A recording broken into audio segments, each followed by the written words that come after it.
I'm Argus. Just Argus now. I'm a mercenary from the Crest Mountains, looking to get as far away from them as my body can carry me. Though this eternal winter is making that annoyingly difficult. Almost as difficult as family, but that's not important and not anything I want to talk about right now. I don't know where I'm going. I'm just looking for stories to tell along the way, and I'll destroy anyone or anything who thinks they can get in my way and stop that from happening. And if anyone asks, this conversation never happened. I was never here. Got it?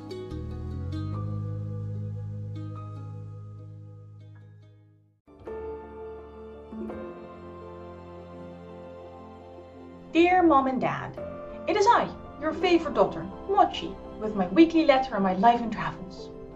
I do hope you're receiving these things. I haven't heard back from you in a while. Anyway, after being asked, somewhat forcefully, to leave the avium, I've been asking myself, Mochi, what is next? Turns out I got my answer. It came from above, you could say. So I'm still practicing my magic. It's just a little different. Don't worry, I am still determined to pass the next entrance exam. But until then, I'm staying somewhere quiet and trying to use my magic to be helpful wherever I can. I promise I'm working really hard, even if things haven't gone totally to plan. But I'm sure I'll make Mom proud of me one day soon. I hope things are going well with you, and I hope to hear back from you soon. Love you and miss you, your most determined daughter, Mochi.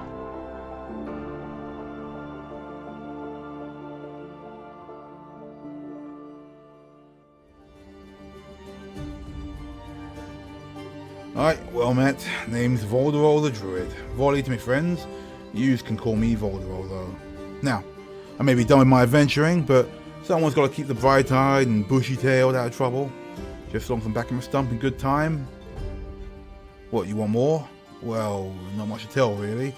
Tried a whole heroics business a while back, and let's just say it didn't really work out so great for yours truly.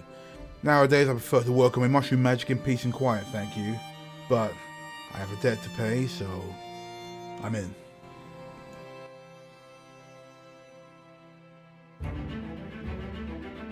Hello? Are you going this way too? Oh, gosh, I'm glad I caught up to you.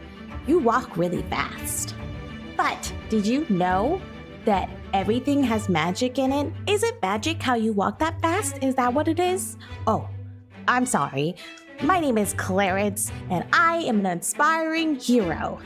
Well, you see, magic school didn't quite work out for me. They have very specific ideas on magic, and I don't really quite agree with them. You see, I think the whole world is magical. Everything in it is magical, and even if you're not a magic user, I think that there's a little bit of magic inside each of us. And I know one day I'm gonna find that magic, and with my friends, we're gonna save the world. So, do you wanna sign up to be in my adventuring party?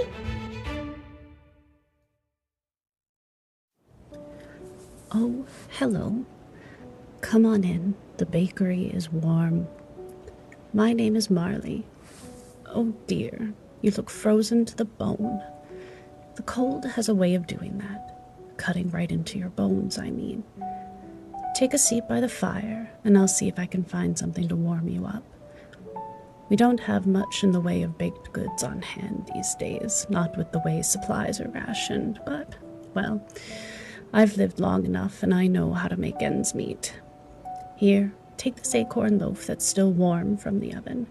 I know it's not much, but in times like these, if there's one thing I've learned, it's that folks have to look out for one another.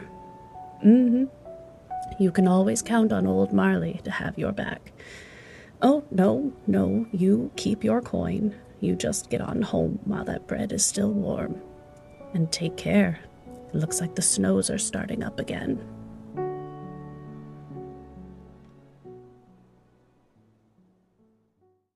So you wish to hear a story? I have a story. In the faraway world of Everden lies a vast forest nestled between the mountains and the sea. The Humblewood, a sprawling woodland realm made by the gods themselves, with titanic trees that can grow as tall as mountains and as wide as cities. And the beings that inhabit this forest are unique as well. Beasts that can grow to enormous sizes, nature spirits of elemental fury, and a people known by fur and feather, the humble folk. But in this ancient and magical place, all beings hum with an endless song, the great rhythm of life and death, and above all else, balance. But balance is such a fragile thing. When the snows started early, little concern was given. Some years had short autumns. Perhaps the storm god Altus had flapped his wings too hard and sent an early frost. The hearths were stoked, the children were bundled, and the food stores were open so that none was left hungry. But long after spring should have arrived, the snows remained, and with each day, week, month, year of growing disquiet, the Rime endured. It has been 5 years, and the hearths have gone cold, the children are shivering, and the food stores, as well as many bellies, are left empty. Yet there is hope. Not in the place anyone would think to look for it, no. Hope often arrives in the most unexpected ways. That flicker of light in the cold dark. A group of ordinary folk bound by fate, friendship, and the call to do what is right. This is the tale of those unlikely adventurers who fought to achieve the impossible. The tale of how everyday people can rise to become heroes that save their world. This is their story. This is your story. This is Humblewood, the Unwelcome Winter.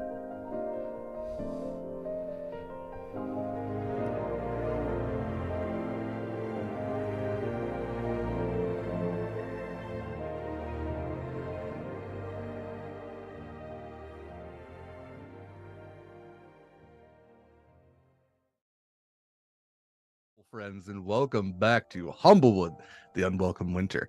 I am Derek Sword. I am your GM for this game.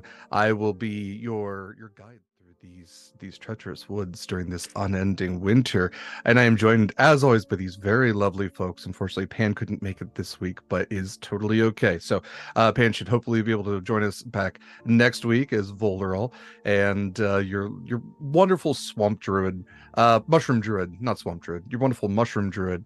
I assure you will be safe. No winks involved in that one. I'm going to have these lovely folks go around and say a little bit about themselves and their characters. And before that, though, I do want to say that these wonderful people did decide, in lieu of any type of financial support for themselves, that for this game, we would be in support of a great charity. This is an international charity called Fauna and Flora that works in support of conservation of natural biomes and animals, plants all over the globe. Has a number of really great supporters to it, and we are very proud to be one of them. They actually reached out to me, which I had been meaning to do, and they apparently love the stream and would love to support us even more. So there are incentives should you be willing and able to donate, and that will actually impact this game. Bear in mind that they do take donations in British pounds, so there is an exchange rate when you do donate. But if you hit like the £5 level, you can give an advantage. There are crits. There are also complications to make things just a little more difficult for our intrepid heroes. So bear that in mind, and know that should you donate, not only do you get to make things fun and maybe a little chaotic for our players here, but you also get to support an amazing cause. All that said, let's go ahead and go around, have these people introduce themselves. So Christian, if you don't mind starting us out. Of course. Hey everybody. Hi, my name is Christian, aka Fluffy Goomba, on several socials, mainly on TikTok and Twitch. I am a TTRPG performer and educator all over the internet. And tonight, Jesus, oh God, my timelines are all fucked up. Today, I will be playing Argus Ironclaw, a mercenary, Strig, which is a great horned owl, a fighter, a scofflaw fighter. My pronouns are him, and so are his. Fantastic. Yeah, we all got an extra hour of sleep here in the US, and it's fucked us all up. Thank you, Kristen. What is time? What is time? Hey, it's all made up. It's just a meaningless soup. It's relative. Next up, Liz. That's me. I'm Liz. I am a TTRPG designer occasionally, amongst other things. You can find me here Sundays. That's what I do now. Anyway, I'm Marley. I'm going to be playing Marley, your Gerbine squirrel folk fighter.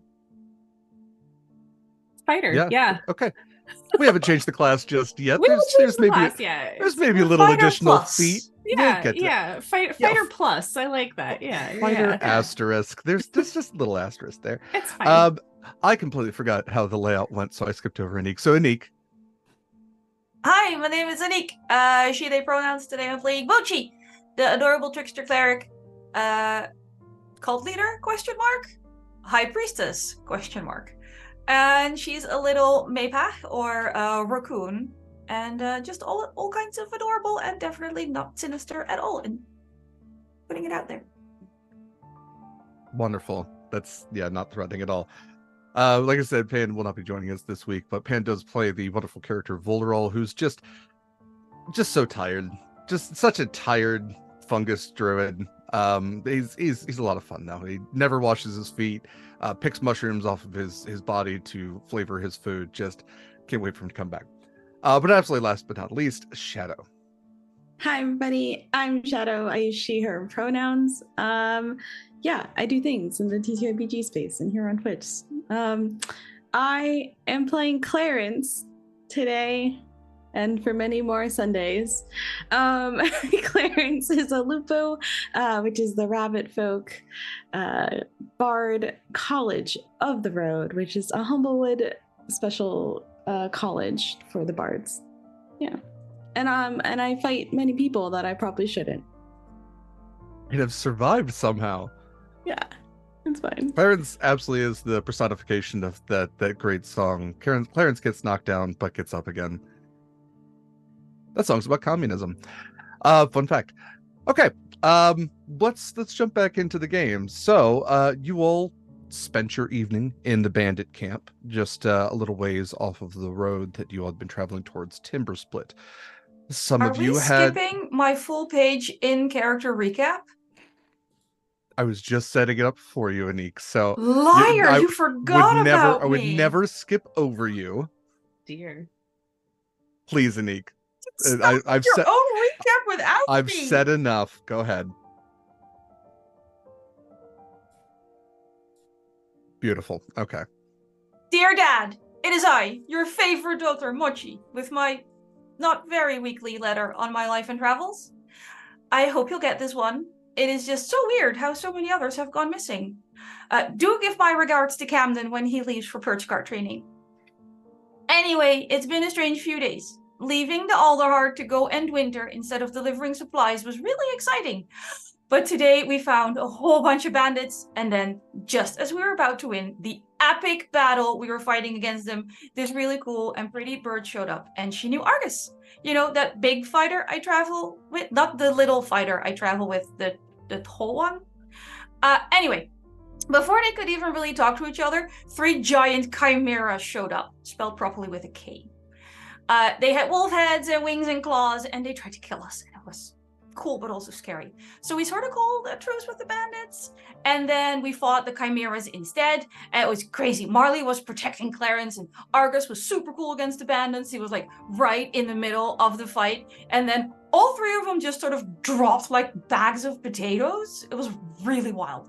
But the really cool bird lady was great and helped out a bunch, and then Volderol used vines to ground one of them, and I could run in, and then I could heal everybody and save the day. And then we trekked through snow some more to the bandit camp, and we could stay there, but only if we didn't start any trouble. And if we did want to start trouble, we had to go to the fighting pits.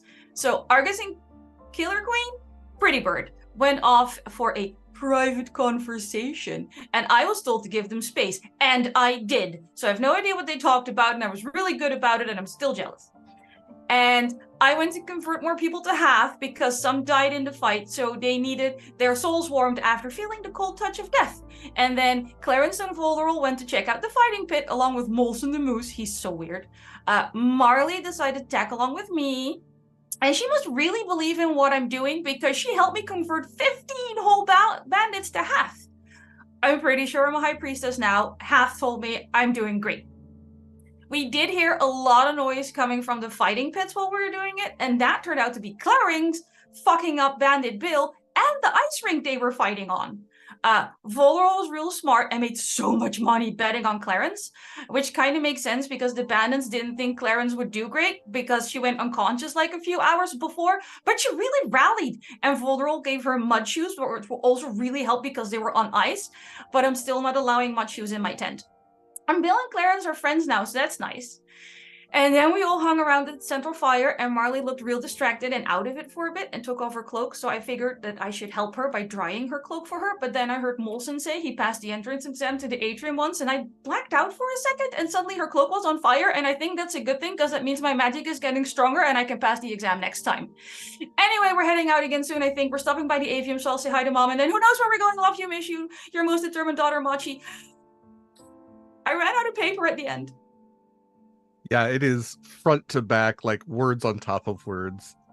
It's like like 0.5 spacing. All scrunched up at the very bottom. There's like a big so ink good. blot of a raccoon paw just covering up half the words. Yeah. Fantastic, Anniek. Enjoyed that inspiration for today. Thank you. All right. So yes, you all find yourselves in the bandit camp. You spent the night in front of the campfire. Warm. Some of you, one of you, warmer than the rest. You have uncovered some revelations. At least one of you, connecting what happened to some family. Like Anniek said, like Mochi said, Clarence also picked up some extra skills, maybe made a new frenemy, more friend than enemy. And Mochi garnering followers left and right. The morning arrives. You all could have set up Mochi's tent, which is probably the warmest option in this encampment. But still, plenty of other tents with, blankets and rugs laid down to block out the cold of the snow are available to you, should you actually want to have some personal space while you sleep for the first night of potentially many. Where do we find you all this morning? So let's go around. So, Christian, where would we find Argus morning after? I think Argus would have spent most of his time with Jasmine, with Killer Queen. Mm-hmm. Make up for lost time, tell stories to one another. His favorite activity. His inspiration for even being out here. Remind me. Did she end up saying who my father had hired to steal the thing, or give us a location to where they stole it? Or I think she was indicating that he was the one, that he could not find someone. So he had gone to her, and right. The next, like, if you can't, if you want the job right, do it yourself. Do it yourself, right? So we do have to head to the mountains. Oh, yeah. Fun. At the very least, the mountains might be a stop for you. Yep.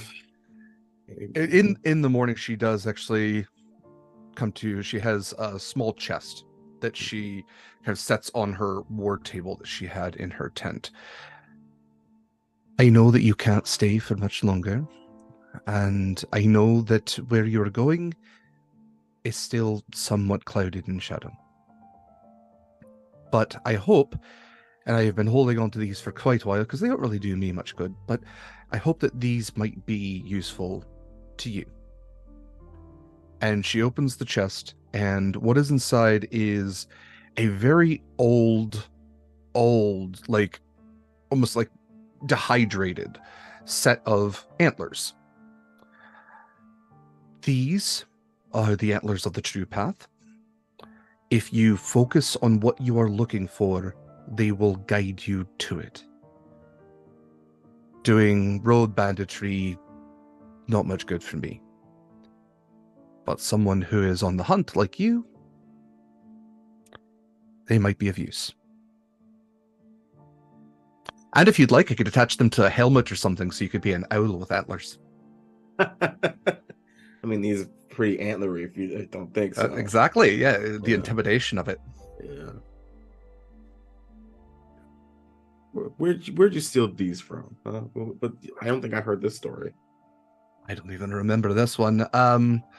We've come across a few things off of the caravan. Honestly, if your friends are looking for anything, we have the small, just, lost and found other things that we really can't use around here. And some things your friends might actually find of use. But I can't remember. I think it might have been a fancy gallus of some sort who was just traveling through with way too much than he needed. And Of course. You had to alleviate some of the weight, you know. he couldn't carry it all. It was a course. liberation.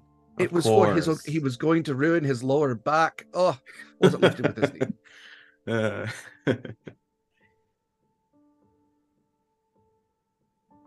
I wish you the best. Thank you.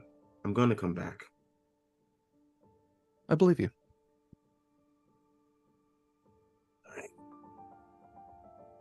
And she can see that there is a little bit of worry because he knows where he has to go. Yeah. He knows who he's going to have to face to get what he wants.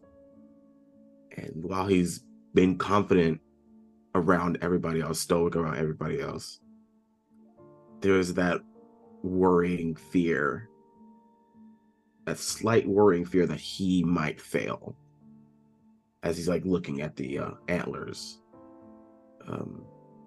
already thinking about what he wants to find with them as he takes them. Go, Hunter. Come back with a story. It'll be my greatest story yet. Move over, press his forehead against theirs, and leave to go to collect the party and go to a lost and found, and find some stuff. So as you walk out into the snow, that kind of brisk cold hitting you from the warmth of a person that might care about you most in this world. And that is jarring, to say the least, walking out into the cold alone. Do I see the mountains ahead? Do I see the mountains? I think they're hard to miss. Like, okay. the Humblewood is so large anyway. Like, the trees can be as tall as mountains themselves, and yet you can, through the there's no leaves on a lot of the trees, so through those that are not evergreen, you absolutely can see just distantly enough, because you're getting closer every day. You're getting closer to them, and I think it's just like the warmth of return on his back, and the frost of what's ahead of him gets even colder as he stares at those mountains. And into the bandit camp you walk. There are a few who are trying to restoke the central fire to warm it back up. There's some, it's early morning, so people are kind of like moving about, trying to get whatever breakfast is going to be situated. Who would be the next person to wake up, and what does your morning look like, Marley? I think as Argus steps out of the tent, Marley's standing there by the tent flap and would like to kind of scoot in through the tent flap behind him as he's leaving. Okay. So she just kind of stalks into the tent and approaches the table and puts a letter down on the table in front of Jasmine. And looks her straight in the eyes. Like, there's no nonsense here. We're all business. And yeah, her tone just like sharpens, like shoulders tense. She's a completely different person than she was seconds ago. Do you have business, Miss Marley? I need someone that you can trust to take this back to the Alderheart for me. You're looking for a postman, it sounds like. I am a bandit.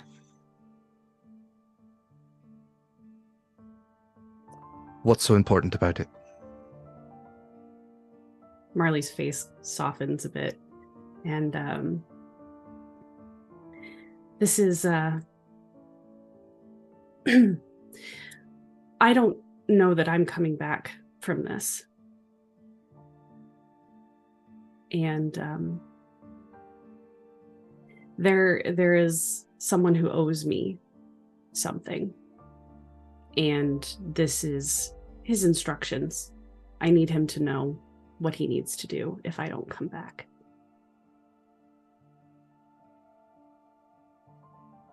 To whom am I ensuring this delivery to? The Master of Coin. I'm sure you've got somebody who can get close. Out of curiosity, what is your passive insight? Ooh, 17. There's, I think just a little bit of a break on her face of just like, I'm sorry, who?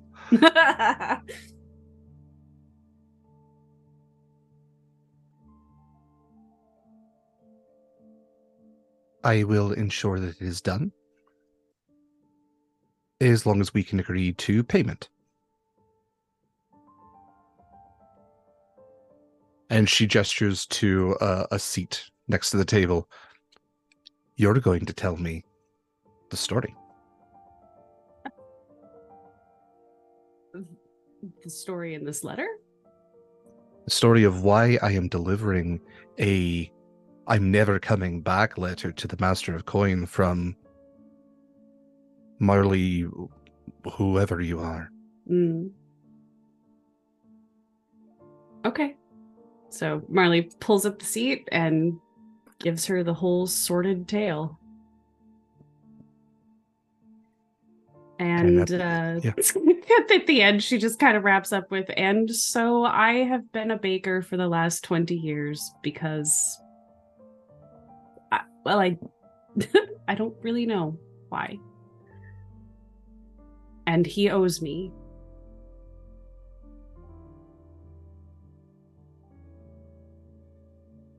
I will ensure that it is delivered. Thank you.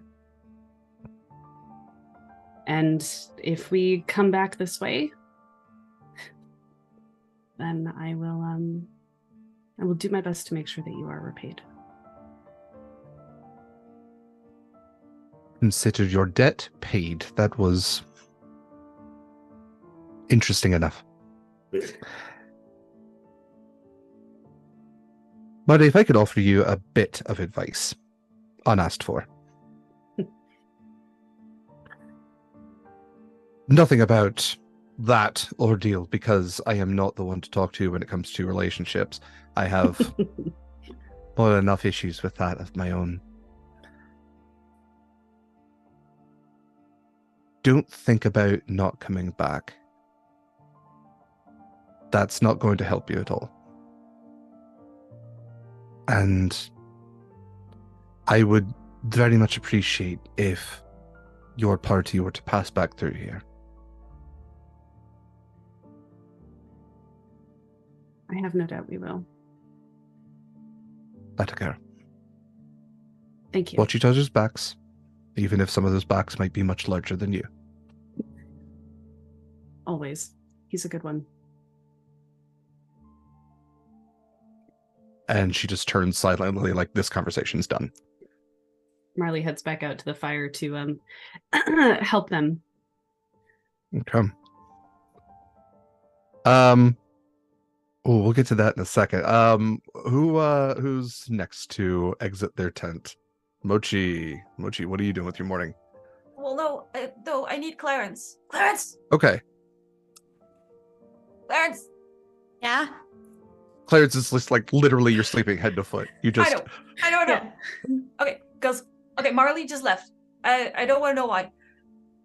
I kind of singed her cloak, and I need you to help me fix it because mending isn't working well enough, and you're real smart. Help me fix it. I've never burned something that is a blatant lie. I've never burned something this bad that I needed to fix. I normally don't have to fix. Mochi's just gonna hold up that cape and just go. Oh, that is pretty bad. I didn't mean to. I was drying it, and then my magic got away from me because I'm getting so powerful. Yeah, you've greatly improved, actually. I will say that. Thank Good on you. you. Yeah. Best. Keep practicing. I will. Well, I don't really have anything that can fix this, but it does look like you could probably just get somebody who knows how to sew. Okay, how do I find a band that knows how to sew? I could just ask Bill. Would you? Okay. We will Okay. be exiting the tent. As Clarence and Moshi exit the tent, you can see Argus heading towards the blacksmith. There's a wagon that's set up where a blacksmith is working in the morning. That cling, that's the ringing of metal on metal that is echoing through this little glade that you have set up for you. And there are people about. You can see Marley is heading towards the fire, which is just kind of like smoldering at this point. So yes, where would you like to go? Do I Bill. see Bill? Yeah. So this is Bill the Linelli that Clarence fought? Yeah. Okay. They're besties now. Yes. Which means that by transference, we're besties now. Bill is over by the large pot that they use to make whatever the camp meal is, and is not really helping, but is just kind of over there with his arms crossed, just chattering to the small hedge folk that is trying to get something going. Bill? And you... Oh! Hello there, Clarence. Hi, Bill. You're looking well this morning. Yes, it's surprising what a long rest can do. This is Mochi. And I Hello, was just Mochi. wondering, do you know how to sew? Yes, actually, I do. Well, I've got a number of skills. I think myself an apt quilter. I do a little bit of back and forth, as it were. And yes, I've been known to do a stitch or two. Oh, well, you see, there was an incident with this cloak. Do you think you can do some repairs? Mochi holds it up and you can see her little snout through one of the holes. Yeah, a scorched, burnt, crispy cloak. I'm certain I could find a patch for that.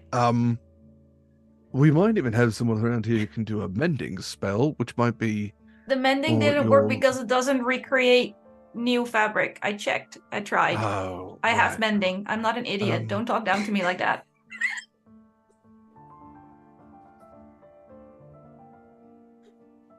Okay. This is Bochi, Clarence. Bochi. This is your Literally friend. hugging the cape. Bochi. Yes. Bochi. You don't want to end up in the fighting pits against Bill. Bill is a tough match, okay? Not But you not a said magic kick one. his ass myself. without even breaking a sweat, Clarence. I mean, yeah, I know, but... So then I just pick you as a champion for me. You kick his ass again. It's fine. I'm gonna No, go get I that won't- I patch. I'm I gonna won't do that. start walking Thank away you, now. Bill. Leave this to you. While Bill You're is right. doing Bill's that, nice when he's not being rude. Christ. He's a bandit. It's in his nature. Marley. Really? Are all bandits rude? I think you have to be. The road is kind of tough. Well, the ones that I talked to last night were pretty nice about everything. They made little masks and stuff. Yeah, but that's because you were talking to them about half. Yeah. Marley. With the fire. How are you? How you walk up to there's a Corvum and a Strig that are working on getting the fire back to its full bonfire height. And they see you walk up. Sorry, miss, we will have this going. We not watched, apparently didn't do much to keep this going. Many apologies, but we will have it going momentarily. If we can figure out this flint situation. It's nothing to apologize for. Would you like an extra hand? Paw? Why not? Yes. How big are we talking? So we are talking like center of camp bonfire. So this is probably a 10-foot pit. Okay. Circular pit. So, and they've already got like all of the new wood built up around it and whatnot. Okay. Yeah. So she's gonna terrible structure to it. Like there's no wind, no air that's getting into it. Oh, okay. So I guess in that case, she's gonna walk around and kind of like assess the whole thing. I suppose that as a baker, she knows how to bank a fire and build a fire so that she can actually cook the bread and whatnot that she makes. So she probably goes around and kind of pulls some stuff out to allow for some airflow on the inside. And then when she's finally figured out the structure and gotten everything the way that it looks good, she's going to walk around to the back side of the fire where they can't see her and kind of crouch down and just sort of put her hands around it. And we're going to say some words. She's going to whisper some words and make some fire happen. Do you whisper anything in particular? Trying to think of how this would go.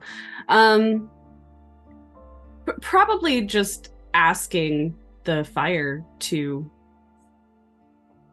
I don't want to say reignite because it is smoldering, but like get larger. She's asking, she's not telling it, she's asking it, please come back.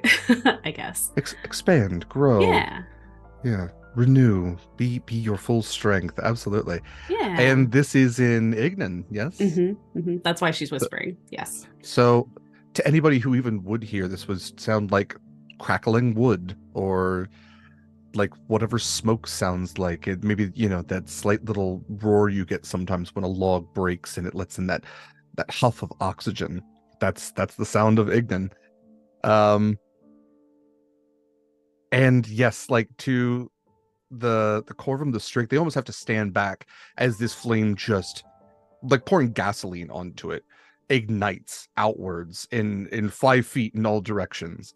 And in a moment, it is just fully lit as it was the night before, even larger.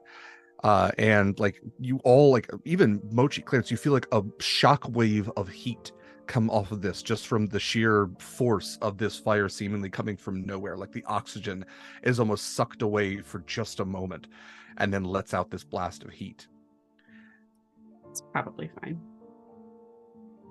And Marley, you, as you are standing there, perhaps too close to the fire, but not able to notice that, you hear that familiar voice from the night before. You asked so politely. I think we're going to be very good friends. Oh, I have a gift for you. And you look at your feet, and there is something in the ash of the fire pit, something that's just slightly poking out. Oh. She reaches down to take it. It is an ember that is encased in some sort of clear crystalline glass sort of material. But within, you can see like a large chunk of wood still just like glowing constantly with this ember. A bit of my flame for you to carry with you. Bear my warmth. Spread it. I will be by your side always. Does it feel too warm to the touch? I guess Marley wouldn't even really know. I guess I'm worried about putting it in a pocket. No, I would say it doesn't feel necessarily too warm. Let me read you what I'll read you the first half of what this item can do, because yeah, and until you do any other type of identifying on it, we'll just get the first half of the general idea. Pull this up here. There we are. This is a glowing ember. This clear crystal contains an ember suspended in its center. Weighs 1 pound, feels perpetually warm to the touch, but not hot. Okay. When you speak the glowing ember's command word within 60 feet of it, the ember begins to glow, emitting bright light and heat in a 20-foot radius and dim light for an additional 20 feet. Additionally, any creatures within 20 feet of the illuminated crystal feel the ember's heat and gain resistance to cold damage for as long as the ember glows. Speaking the command word again extinguishes the ember's light and heat. A solid object placed over the illuminated crystal, such as a bucket or barrel, prevents the ember's light from emanating, but not its heat. Ooh, okay, neat. And you can also, I'll give you this, you can speak a command word to cause the ember to float 5 feet off the ground and follow you. Okay. And I will copy paste the magic items to you all here momentarily. Perfect, thank you. So I will do the same for the antlers and anything else that you tend to get. All right then. She'll just put that in a little pouch on her belt. Oh. Yeah. I want to make sure you all get a chance to go to Lost and Found should you want. So Bill does return with a red background, white polka dot patch that totally clashes with whatever the spot was on the cloak. I could absolutely sew these in if that's what you were looking for. This is unfortunately the largest scrap that I have to fit your issue. Perfect. Wonderful. I will have it done in moments. Thank you, Bill. You're pretty awesome. Thank you, Clarence and Mochi.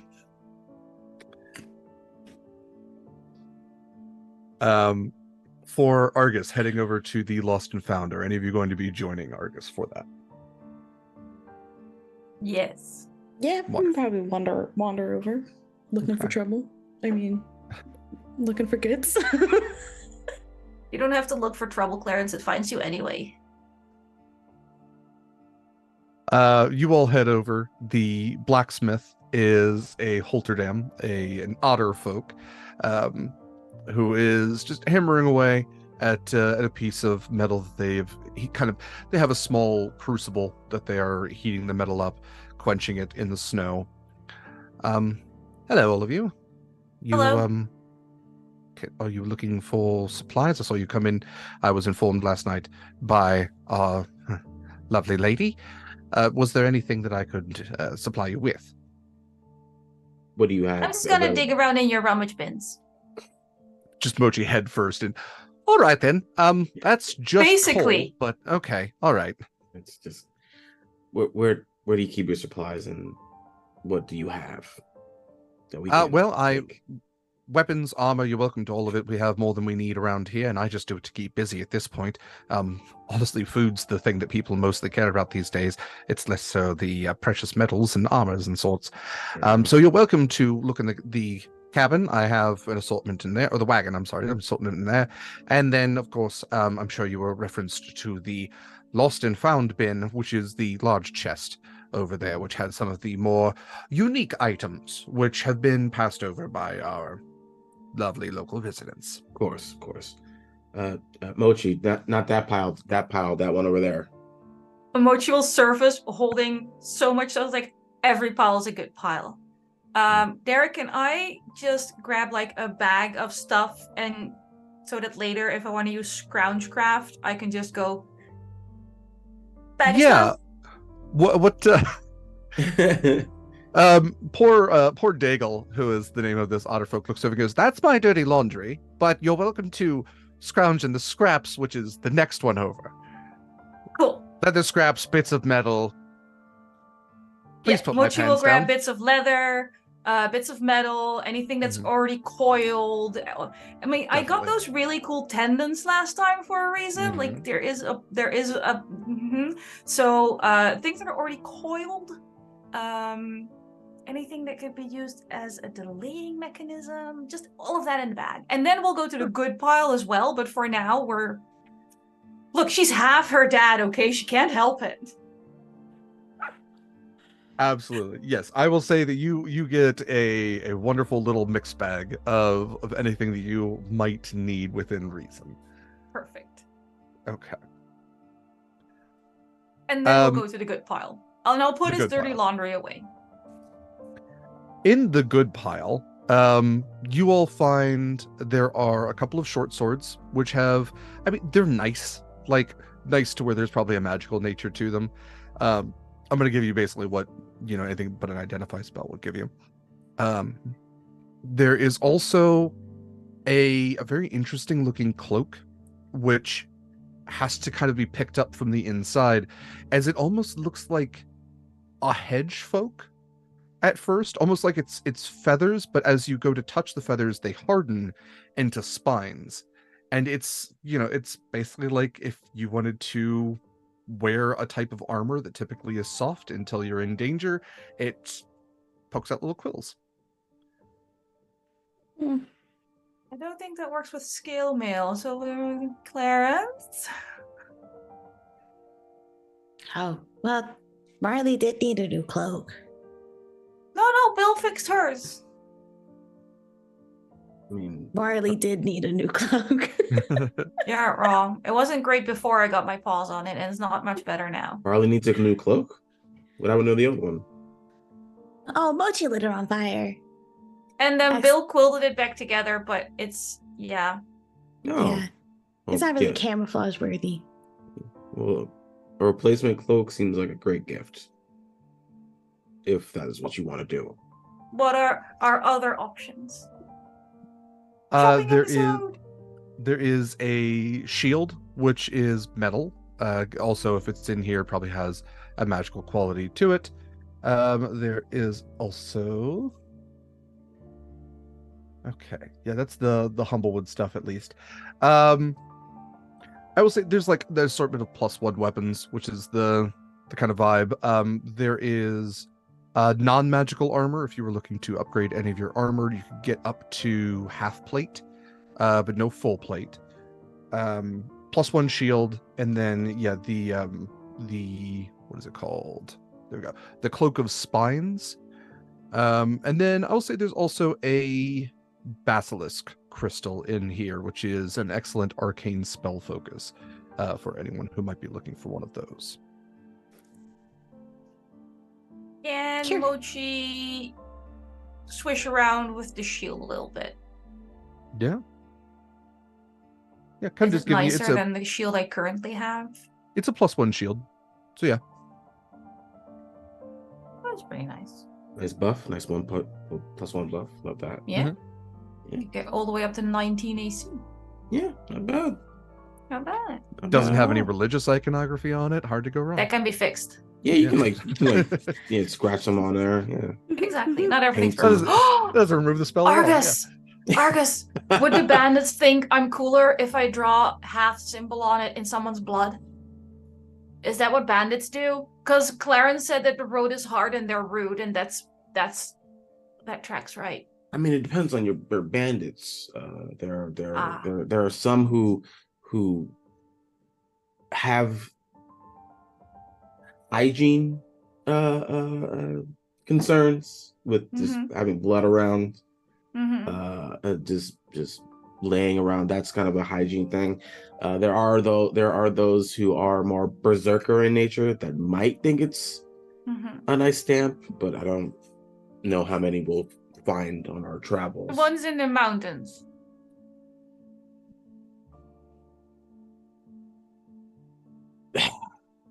It's been a couple years. I don't know what the trends are for the mountains. Oh, true. You would be behind, wouldn't you? Mhm. But things that are like, my dad said he never has to buy new vests because everything comes back into fashion. So he's just cringe for a little bit and then he's retro. So he's worn the same vest forever. Does it work that way with bandit trends? Here's an alternative. You could, instead of it being blood, you could paint it to look bloody. And that gives you creative freedom and chaotic freedom to do what you You want. can add splatters. You can always freshen it up with the fresh splatters every day if you want to. Change it up. Cool. Yeah, I have prestidigitation. I could do that. Yeah. War paint was a very big thing when I was in the mountains. So if you want to paint your armor, paint your shield, show off, I've tried painting the armor, but nothing sticks to it. I'll take the shield. Yeah. I'm so curious if this advice is actually genuine from Argus, or if Argus is just like, yeah, war paint.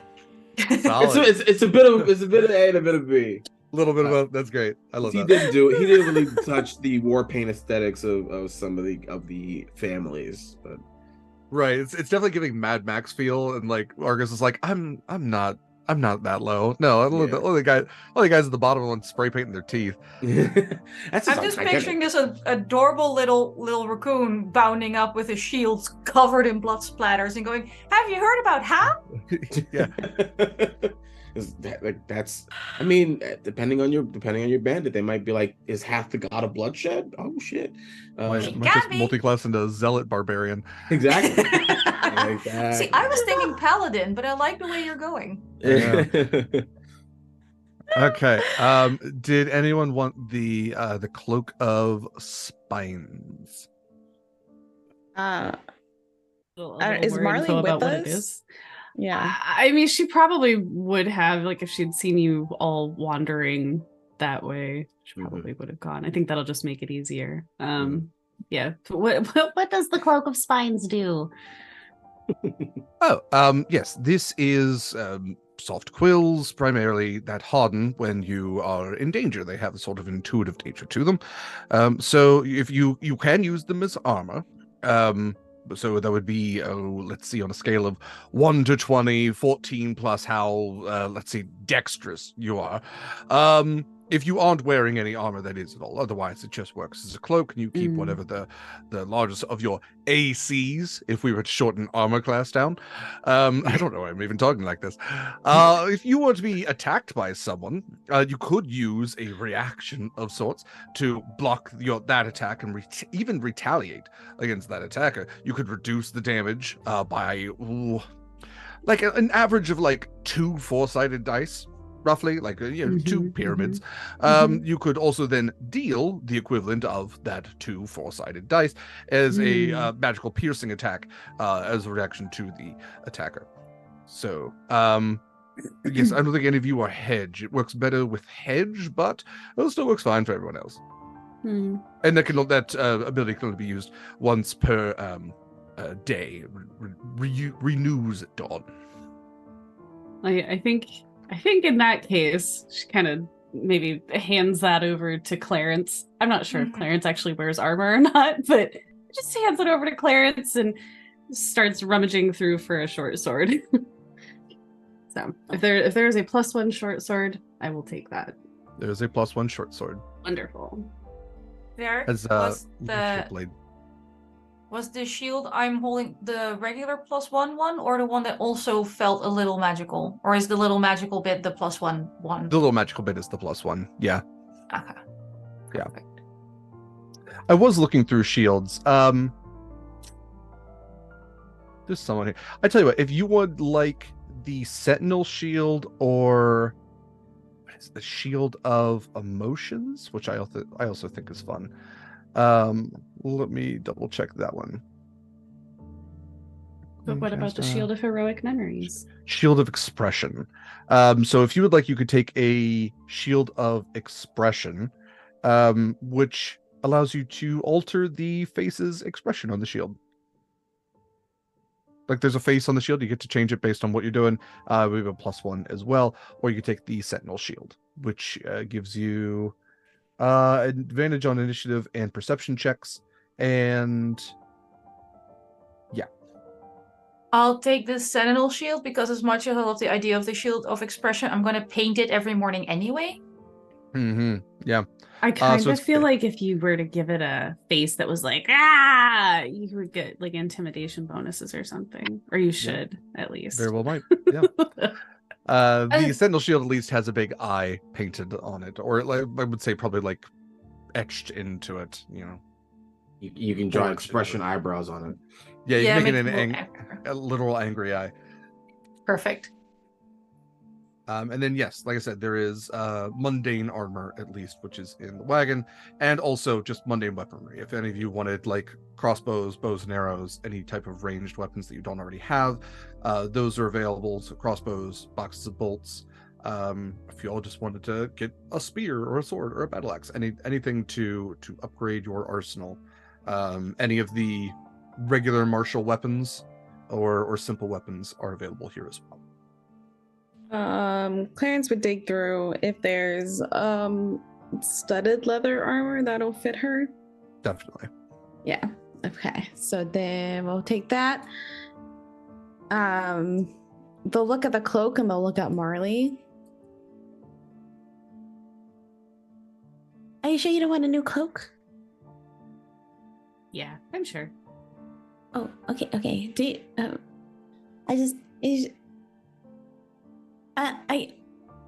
it's just really cold out there, and I just don't want you to not have a cloak, you know? Like, I mean, we have prestidigitation. We can keep doing that. No, I have my cloak. She like fans it out, and there's that big red and white polka dotted patch on it. It's great. Clarence, No, I love this. This is perfect.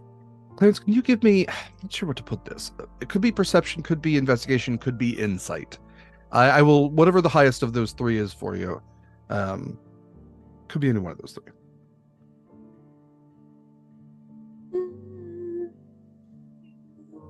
We'll just go with to perception. Okay. A 4. Okay. Yeah. Marley's fine. Yeah. You get a cool little hedge folk cloak. Is Marley really cool with the polka dot patch? Because Mochi's starting to wonder too. Oh no, absolutely. She was convinced it was cool. No, maybe this is character bleed talking, but I feel like Marley would look at that and be like, "It's so sweet that they went out of their way to find a way to repair when the spell didn't work. They just figured it out anyway." And so there's just like this warm, fuzzy feeling about the patch, and it has a memory attached to it now. And I just think that that's a wonderful thing. Yay! Yeah. Warm, fuzzy feelings are definitely only related Oh, to for sure. That is definitely only warm, fuzzy feelings Marley is having, okay?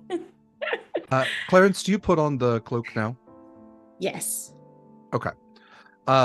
As you do, Daigle, the other folk, the Holter Dam, walks over, pulls out a small, like little, not really like a carving knife, but like almost like an X-Acto knife of sorts, and kind of like holds up the cloak a little bit and cuts 2 little slits, and very quickly stitches together the ends of them to make sure they don't fray, and kind of like your ears just pop out of both of them. Yes. Oh, that was so nice of you. Do you want this cloak? I guess I don't need it anymore. And it was a gift from somebody who I met along the way, but I think they would like it to be passed on to other people who could use it. Sure, you can put it with the dirty clothes over there. Oh, because you're gonna wash it? Yes. Is that a problem? No, I just want to make sure that you weren't just gonna throw them out. I once knew somebody who would just wear dirty clothes and then would just throw them out. You know, they had, yeah. I don't think that we can afford that level of chic, and also that person sounds terrible, but no, I will make sure that your cloak finds a great new home. Thank you. I put my old shield with the other shields. Just like hang it back up on the rack, just take one down. Basically, just swap them out. Also, I think that if you weld that duck clothes a little better, you'll have more control over the heat that's going to your forge. Oh. All right. Thank you. You're welcome. Odd little group. Me. Oh, and there was that stone thing. What was it? The basilisk stone. Yeah. Oh yes. Yes, the basilisk crystal. So this is, I would say that Clarence has been around enough to at least hear about basilisks. These crystals actually grow naturally on them, almost like horse chestnuts. They're like calluses on basilisks. So it does have, very a crystalline nature to it, kind of all spikes out. They come in a variety of colors. This one has a almost like bright white center to it, and then flanges out into this cerulean blue. It cannot be cut or damaged except by tools or weapons made of adamantine, and otherwise just has an innate sort of like magical conductiveness to it, conduction. So it will work very well as an arcane focus. Okay. And Clarence just kind of, yeah, Clarence takes it, and then we'll just kind of look around, and we'll just say, It's gonna help us on one of our future stops. Okay. Do we need to get anything for Volderol? Because I think he's still asleep. Oh yeah, let me just dig around and find something. Could I do an Arcana check to find the next most magical item that's in this pile of stuff? Sure. Yeah, I was trying to think of like what Volderol. Druids are tough to shop for. I'm gonna say it right now. I played enough druids. Right. Druids are tough to shop for. It's usually staffs and cloaks that are their thing. We Yeah, can't 'cause even they have buy a- him shoes. Can't buy him shoes. Doesn't wear shoes. Oh, he's the worst kind of kid. I will say that Clarence, we will find a ring that I think would be good for Volderol to have. I will check with Pan as to since he's not here to see what kind of ring, because I was trying to really focus on some items for some folk. There will be opportunities for other items for other folk down the road. Yeah, like As- Clarence as and they Mochi go. go shopping with someone left behind and not think we're gonna bring them back something. I Yeah. know. Yeah, you guys are great with souvenirs. Argus, Christian, I'm copy pasting this to your Discord. This will be the antlers. Let me pull my stuff up here. But yes, while I'm doing this, what is next for you all? Okay, so we should probably get provisions because we need to get to our next stop. Yes. We're going to the avium next, right? Yes. Well, I wasn't gonna say it out loud. We are in a bandit camp after all. You know, you'd think Wally would be better at this. No, it's fine. I mean, you can say where we're going. It's not like they're gonna talk to the people at the avium before us. It's What? not really a thing.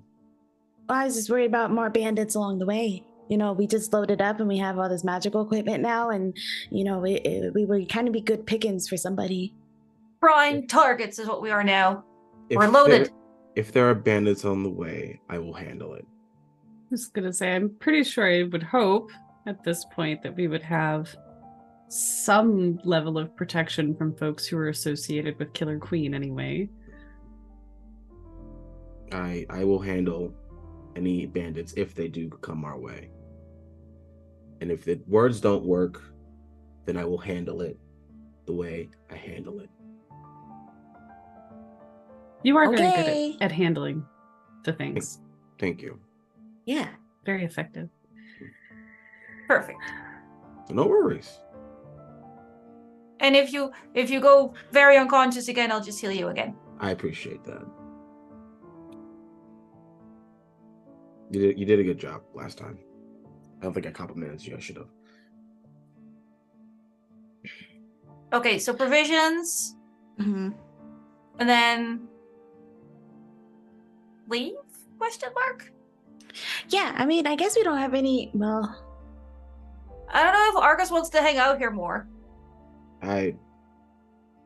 As much as I would love to hang around here, we have business in further places. Mm. True. I know a route to the avium that should lessen our time traveling. And then the people who are good at that area can speak more, because I will probably rarely speak and rarely show my face in those areas. yeah. No. We should probably come up with a game plan for the avium. And considering, Mr. McSnooty apparently is kind of at the center of this conflict. Mr. McSnooty? Yeah. Umber. Talking about the representative for the avium at the Council of the Elder Heart. Yeah. Who was? No, that's the Amaranthine. Also, can we not mention most of what I've been doing to my mom, please? She's not as chill as my dad. Sure. That's Just don't use the word fight, blood, cult, unconscious. Just skip all of that. Bandits, none of those. Just Okay, so we left from the Alderheart and came directly to the Avium. There were no detours. Nothing happened. It was nothing happened at all. It was very uneventful as far as treks through the woods during these dangerous times go. We are honestly quite surprised and very happy that it went the way that it did. Exactly. And at fire at night, I studied. Right. Yeah. Oh, yeah. Yep. I mean, you do that. So any particular lessons that you want us to talk about? I'm so bad at evocation. Tell her I've been focused on evocation. Okay. Evocation. It's when the cloak caught fire. No, don't tell her the cloak caught fire. Well, no, we'll just say that you helped keep our fires lit at night. Perfect. Thanks so much. Yes, you're very welcome. I should note that I did find out who is responsible for stealing our missing object. Oh. I think we all do a double take. We're like, ooh, what? You're just now saying something? I like how we switched from my mom to the person who did this. Oh, did my mom steal it? No, your mom did not steal it. I'm familiar with this man. He's royalty when it comes to the mountains. He came to Killer Queen to gain her services, and when she declined, I know him to have done the job himself in her stead. Oh. He points to the mountains. Most likely there. So on our way. And I do have this. He has the antlers. Can I activate them now with that like a? Yeah, absolutely. I believe that they take. It's like a focus of 10 minutes. Okay. And let me pull up the language on them. Yes, you absolutely. Yeah, I will say they still like. Even if you're outside of 1,000 feet, I'll still give you they give you just a little rumble, little vibration. They're kind of supposed to be like a dowsing rod, or divining tool, but divining rod even says that. Spend 10 minutes visualizing person, place, or object you're familiar with. After this time, it will pull you towards the target for as long as you maintain concentration, as if concentrating on a spell. It will only pull you towards person, place, or object if it's in 100,000 feet, or if you're on the same plane of existence. So, yeah, I would say it doesn't pull you, but you can kind of get just little, bzz, little vibration if you're pointing in the right direction. So as he's pointing into the mountains, thinking about who he's thinking about. Mm-hmm. And like his hand is still, and then it starts to shake. Yeah, getting that little buzz. So, quick question, just for my personal clarity: is it, or does it have to be something or someone that you know, like you have seen before, or that I just know about this thing, so I can think about it? Yeah, I think the way that I'm going to rule this is it says visualizing, so I think you at least have to have had seen this thing. Okay, so Argus is definitely focusing on the person versus and not the thing item that got stolen that we don't actually know what it looks like. Exactly. Okay. Yeah. Got it. Yeah, you can't just use a name. I'm gonna say this is probably like the most intense version of scrying, where you would have had to have had. Like, you can't even have seen something in a book. This is where you have had to be in person, see this thing, visualize it. Exactly. Got it. Okay. Yeah. Okay, can you go get the supplies? I have to go sit down for about an hour. Sure. I forgot to prepare my spells. I'm not used to this. Oh, this is so no. hard. Mochi just goes and just like gets stuck in an uppies position. Wait, Mochi. No. We're warming up some water and we're cleaning some stuff. Morning absolutions. Yeah, Mochi, remind me, your mother thinks you're a wizarding student? I mean, she takes sorcery, but yeah, wizard would be ideal. Okay. Well, do you have like a fake book with fake equations and spells and things? Just in case? I have 11. Okay. I have every notebook I've ever used to study for every exam. Okay. Just making sure. I've been trying to make mock exams for myself to practice, but they keep changing the questions. Oh. Beat Mochi. She'll get there one day. I have so many flashcards, it's most of what making me nearly encumbered. Oh. But I figured if we ever get really trapped in this, though, we can use them for kindling. Oh, it's not a bad idea. Mochi's like Sonic. When you hit her, she just explodes flashcards everywhere. Basically. Watch out for paper cuts. You're like, ah. There's so many of those black and white composite notebooks. They're color-coded by subject. It's like a rainbow. Jesus. Okay, I just want to make sure that like you had that base covered, so you didn't have to worry about like if they're asking what your most recent study was. You know, what's your most recent research? Oh yeah, definitely evocation. Definitely evocation. Gotcha. Stick with that. Because I can do this now, and she does the flame hands, which means I'm getting closer. Not bad. And I guess Argus will help secure supplies and just put the antlers away. Absolutely. You all are given 2 days rations each. Is about as much as the bandit camp can spare. Breakfast is a modest affair of mostly watered down gruel, but there's calories. And the road lies ahead. Much as Argus was saying, you can cut through the forest, which would typically take you 4 days. I will say with Argus's background, that would be 2. Reduces the difficult terrain aspect of it. Or you could continue on the path with a day towards Timber Split, and then there would be an extra 1, 2, 3, almost 3.5 days after that. So 2 days or 3.5 days with a stop in town. I don't know that we need to stop in town at this point. I feel like, unless we want to do something like get potions or anything like that.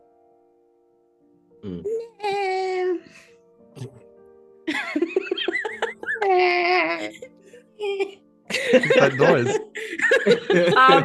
Mochi will hold up that like massively over scribbled piece of paper. Goes, I do have a letter to post. It needs to go back to Alderheart, so if you could stop by town so I could send my letter, that'd be really good.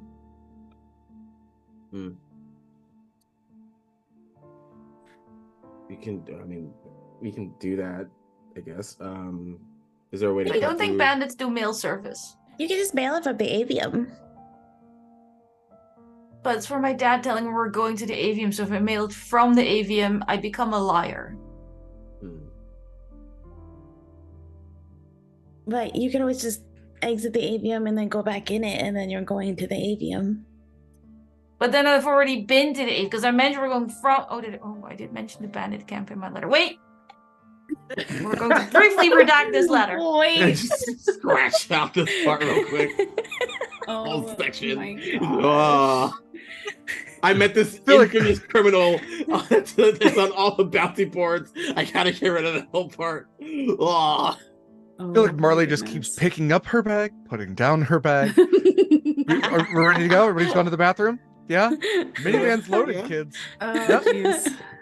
They'll make me turn this thing around. Turn this whole forest around. All right. Mochi, I think it would be best the less time we spend out in the elements, the better. There has to be someone here who's going to Timber Split who can send your letter for you or who can take it for you. And she kind of looks at Argus like, why don't you go ask Killer Queen? Because she's terrifying. Who in their right mind would ask Killer Queen to mail a letter for them? You could just ask her if she's sending anybody there. She doesn't have to take it herself. Okay, wait here. Hold this. Cool. Hold this. I'm going to hand you my new shield. I'll be right back. Clarence has a hand on it, but it's on the ground. Like, Sort of leaning on Clarence. Hold this. Okay, I'm gonna go find Killer Queen. Okay, you pitter patter going on a across mission. camp to the tent of Killer Queen. You Do you enter knock on to. canvas? Do you scratch on canvas? How does this work? You know, I'm going to reference one of my favorite Mitch Hedberg jokes, which is it's awful to have a fight with your girlfriend in a tent because you can't slam a flap. So no, I will say that you can't knock, but you can enter abruptly, which also feels very on brand for Mochi. I will enter abruptly. Fantastic. She is sitting at her war table, and like just brief look of shock on her face. But quickly steeples the fingers, bandit camp leader. Mochi? Is everything all right? Besides the semi-eternal winter that's slowly killing off everyone in the woods? Sure. Anyway, we're gonna go and we're gonna fix winter. But I have a letter that needs mailing, and Clarence suggested that I ask you, and Clarence is way smarter than I am, so here I am asking you, is someone from this camp going to, timber split or a town that can mail my letter? It needs to go back to the Alderheart. It's super important. I redacted all mentions of the bandit camp very well. See, I thought you were done, but then I was wrong. So I can make sure that your letter gets delivered. To whom am I delivering it to? My dad. Who is your dad? Oh, you want name and stuff? Great. An address would be lovely. Rutherford Jeswick Bright Stream.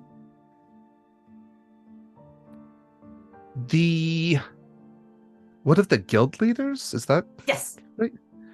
Tinkerer and crafter. I helped your smith set up his forge better. Thank you for that. You really are all an odd group. Thank you. All right, I will deliver this for a favor. What kind of favor? Party favor? No, Mochi. It could be a party, but maybe not the kind you're used to.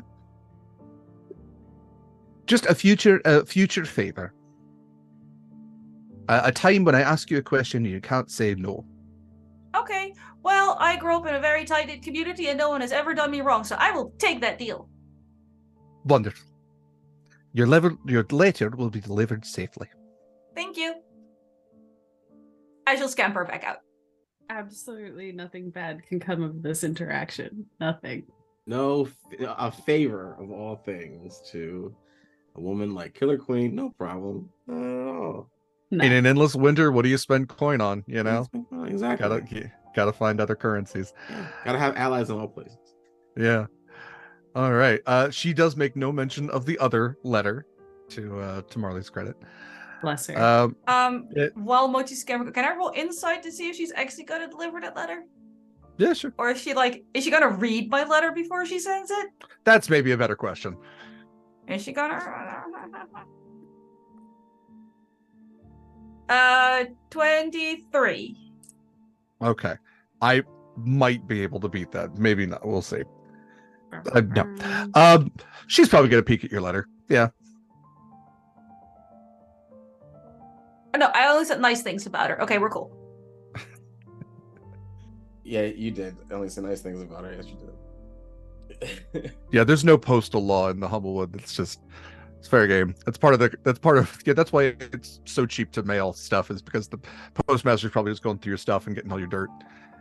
No, Mochi hops out of the thing and goes, wait, she's gonna read my letter. No, I just called her pretty and cool. We're good. Cool. Yes, I'm glad she reads my letter. All right. Mail being delivered, post haste, pun slightly intended. Magic items, rations acquired. Anything else any of you wanted to do before you hit the non-trail? Let's do it. Okay. Let's do it. Let's hit the trail. Let's I make guess a trail. do your thing. I don't know what that is. I haven't witnessed it yet, but I assume you got this. Claire's just like, do it. Yeah. She's Argus Little starts buddy walking. jazz hands. Yep, little jazz hands. All right, as the party begins to blaze a trail through the wilder parts of the wood, a path that they will make themselves. We're going to go ahead and take our break. So we will be back in 10 to 15. Take care of yourselves. And as a reminder, this game is in support of Fauna and Flora International, a wonderful organization that works to preserve, conserve, and protect this world's animals and plants and natural environments. You can impact this game by donating, should you be willing and able to. Do bear in mind that your donations will be converted to British pounds, so expect that exchange rate to occur when you donate through the Tiltify you can see in chat or on any of our socials. Okay, take care of yourselves. Stick around. We'll be back.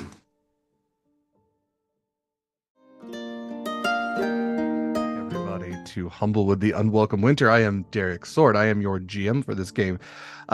Just a reminder that, actually two things to remind you of. Actually, one of them is not even a reminder because I'm saying it for the first time. I'm great at this. The first reminder is that you can support this game and donate to an amazing cause by giving to Fauna and Flora International. It is a fantastic organization that works to preserve and protect this world's biomes and the creatures and plants in it. If you donate, you can impact this game if you hit certain goals, and bear in mind that if and when you donate, you do have to deal with an exchange rate to British pounds, so keep that in mind, but the Tiltify link is in chat. The other thing that's new information to all of you is there is a giveaway right now for a Friday Teas gift card, $25 gift card.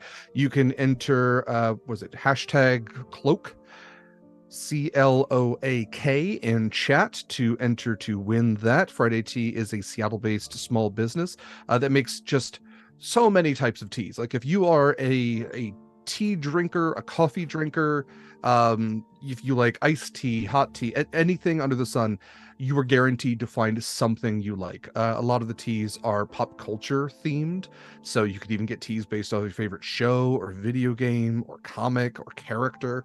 And Friday also will sometimes do custom teas as well, custom tea blends. So like I said, you're guaranteed to find something. Like the online store has lots of stuff. The in-person store is fantastic as well. You really can't go wrong, and you're supporting friend of the show and friend of the show Friday and the wonderful business that they run. So yeah, #cloak, CLOAK to enter to win that. All right, let's get back into it. You all have supplied up, rested up, patroned up. Maybe that's not the best word just yet, but we'll figure that one out. One of you is a little bit warmer than the rest as you all hit the trail. Which isn't a trail because you're going through the middle of the woods, led by Argus with his background to kind of know his way. So you go to head northeast towards the Avium.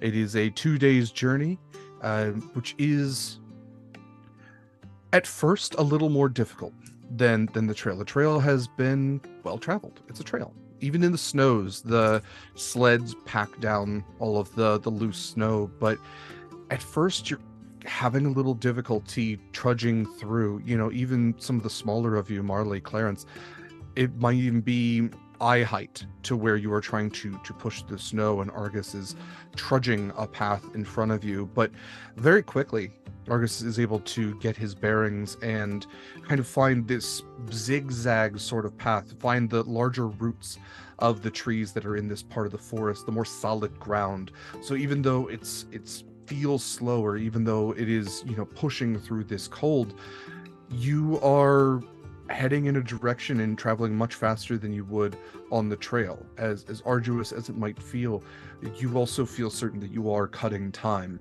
and making good headway. Much as we did before with travel, I will go around, give me a skill that you are using for travel, and give me a roll for that skill, and we'll see what this looks like. So like I said, survival is always a good go-to, especially if you're trying to figure out where you are. Perception if you're looking around for stuff. Nature if you're trying to figure out, you know, the plants or potentially even animals that are around as well. But yeah, lots of things you could do. So Argus, what role are you using as you navigate? I think survival is the best one. Makes the most sense. It does feel right. Yeah. If my background does give me advantage, I think that makes sense. Yeah. So I'll roll with that then. Cool. That's a 17. Yeah. Better than average, better than even, above average. It's not superhuman, the way that you're finding your path, and yet you are a solid navigator with confidence of where you are heading. And I think it kind of helps to have those mountains in the distance and be able to create this mental map of where you are in relation to the peaks that might be familiar to you. Anniek, what about Mochi? I mean, those chimeras were pretty cool, but they're also really scary. So Mochi has developed a habit of keeping an eye out on, people are looking at paths and trees and stuff above higher things that are coming down to swoop and carry me and poor little Clarence away. And they wouldn't carry Marley away. She'd just reach her sword up and cut off a leg, but Clarence and I'd be dead. So perception up. Okay. I am also made aware that we do have a complication that was donated. Thank you to the donation donator for chimeras. Thank you. Speaking of, Thank you so much.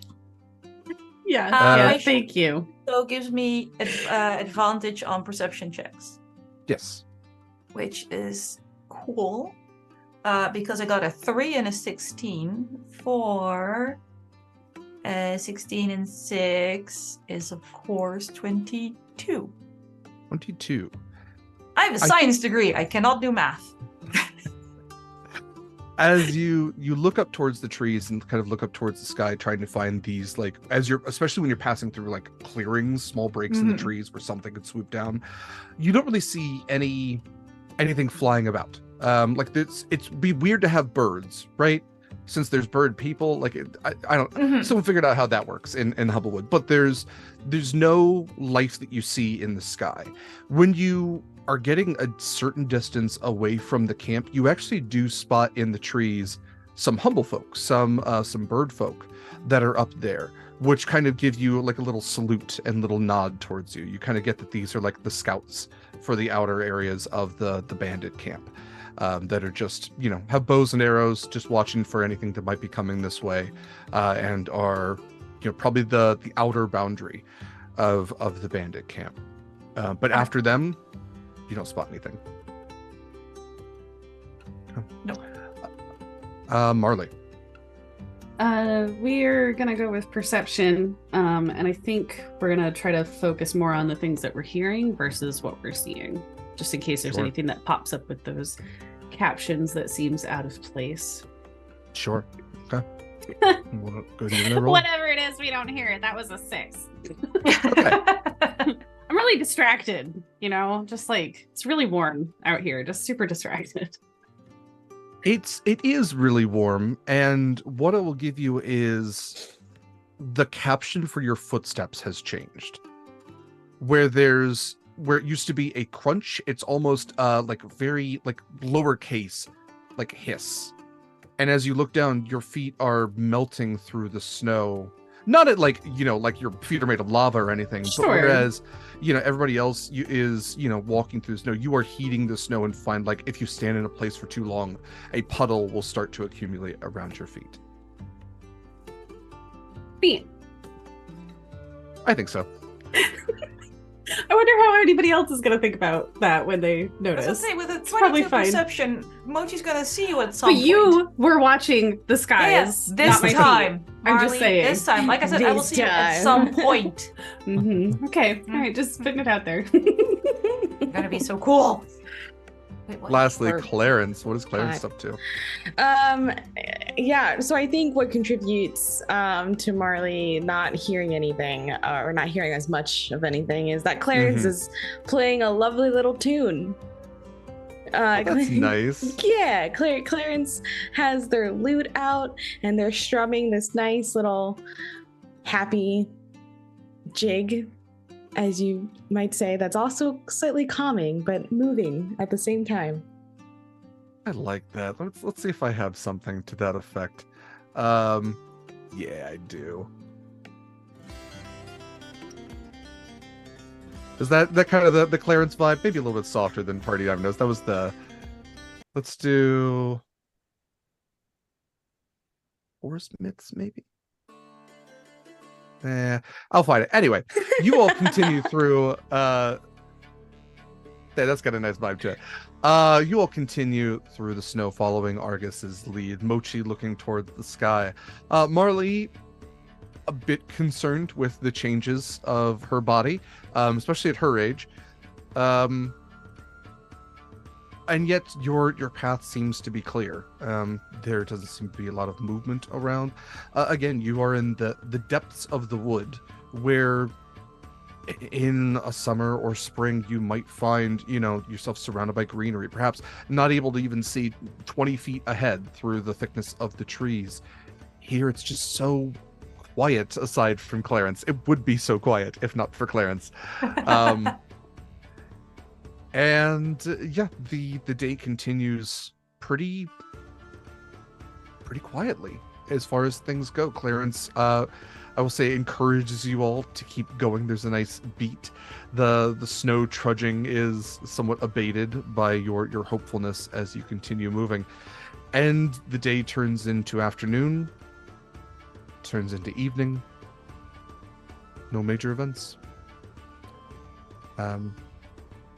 Go ahead, and if you would like to find a place to camp. I'm sorry, Marley, did you have something? No, I was just saying there's no major events this time. Dun, dun, This time, dun. yeah. Yet. Yet is doing a lot of lifting in this campaign. Yeah, yet has a lot of asterisks on either side. If you're on Discord, it's in bold. Okay, so roll me a perception or survival if you would like to find a place to pitch your tent. Because you're in a denser part of the forest too. It's tough to find kind of like flat ground that's large enough for your little camp. Also, where you could set up a fire and not perhaps set a tree on fire. I'm throwing away all of my set dice. a fire. Oh no, so we can set a fire in my tent, but Volderol might want a fire. Yeah. I rolled a 15. Okay. Yeah, You want me I think 15 is pretty solid. I rolled. gonna offer to help. But I rolled. What did you roll? I rolled a nat 20 for a total 22. Okay. All right. Not 20. Absolutely. We'll consider that the help that Mochi did. We'll take the higher roll for that. Okay. So with a 22, then, where Argus has found like a decent clearing, like the snow's a little high, but Argus is like, "Yep, this is the best we're gonna do." And then just like 15 feet away, Clarence is like, "Look at this!" And it's like the snow's melted, and it's like cozy, and it's got like a circle of rocks around it. And Like a nice like white alcove that's like no snow's touched it in ages. It's like flowery patches. Like what the? A little Argus wooden found sign that says "Camp here." Argus found the red roof, and Mochi found the Hilton. So Yeah. Clarence found the Hilton.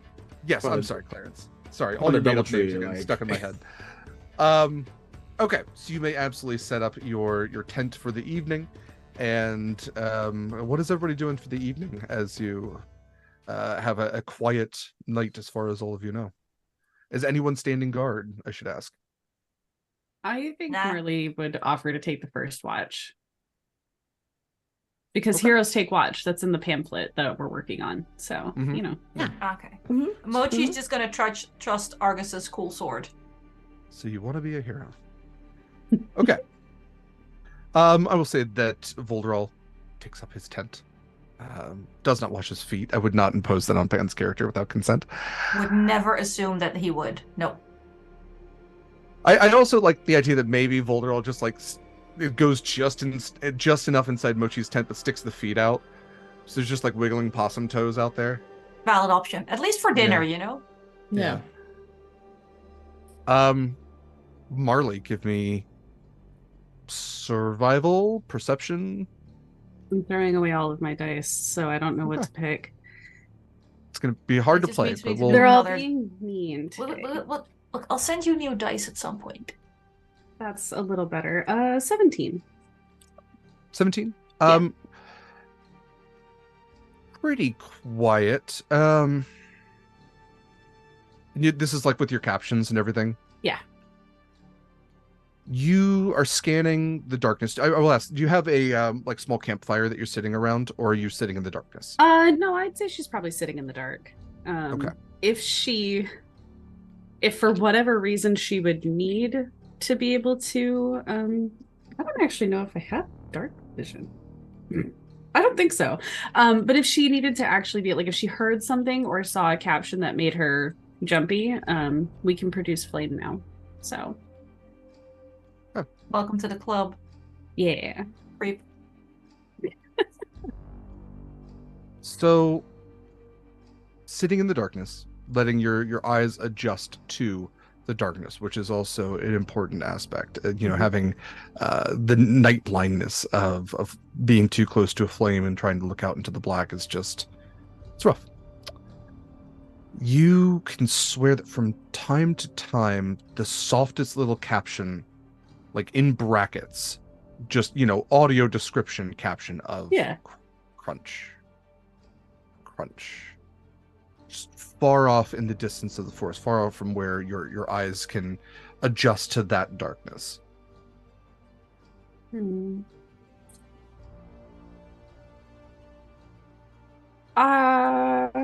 Okay. Do we get like a kind of like a general sense of what direction it's coming from? Yeah, so I mean, if we're gonna talk about the way that you're facing, it would be off to your. Let me ask this: is your back to the tent? Yes. Okay, so back to the tent, facing away from you, it would be off to your right. Kind of like if you were facing compass north, it would be off to your northeast. Northeast. Okay. Yeah, that's not the compass direction, but you get what I'm saying. Okay. Yeah, I think she would just kind of keep a more vigilant watch kind of in that direction. If it gets, I guess if the captions get bigger or if they start making a more pronounced sound effect. But I think otherwise, I mean, that could be anything. That could be snow falling off a branch as far as she's concerned. Yeah. And as you pay attention, you don't hear anything for the rest of your shift. Okay. Is anyone taking over for Marley? Well, yeah, Clarence would get up. Okay. Out of character question, would be reaching the avium the next day? Or at the end of the next day. Yeah. End of the full next day's day. travel. Yeah, you'd be Okay. reaching there at night. Yeah, I guess technically you could have pushed yourselves. I just didn't want to risk. No, fair. I'm sure none of you want to risk the exhaustion point for that. No. I think Mochi would get up around nearish dawn, so Clarence would be up alone first. Okay. Well, we do have Clarence's shift first. Oh, sorry, Clarence, yeah. Yeah. So Clarence, for your shift, survival, perception, if you got anything else you can sell me on it? Performance. No, I'm just kidding. Sure, if you want to perform.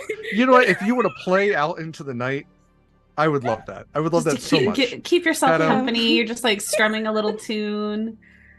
And then You've got your little thumb piano A out. little You're just like, kalimba. bing, bing, bing, bing, bing. Yeah, this is when we start the Clarence villain arc, and she's just like, "Come, little children." Start I was the thinking villain that just arc? like you would just like play like Sweet Caroline, and then out in the forest. Ba, ba, ba. Exactly. Oh, no. Yeah. You trick the people out there who are watching us to sing and expose the position. Freebird. Wonderwall. Argus is like, yeah, I'm right here. What? Oh, nice. No, Clarence would probably just do like a perception. Okay. Okay. It's a little ominous. I'm rolling a little well right now. That's an 18. Okay. With an 18, let me make a roll here. Clarence does have dark vision. I don't know if that matters. Good to know. Okay. Yeah, an 18, you don't hear anything, you don't see anything. You maybe tuck your hedge cloak around you with your little ears popped out of the top. Do you start a fire or anything, or are you sitting out there in the dark, same as Marley?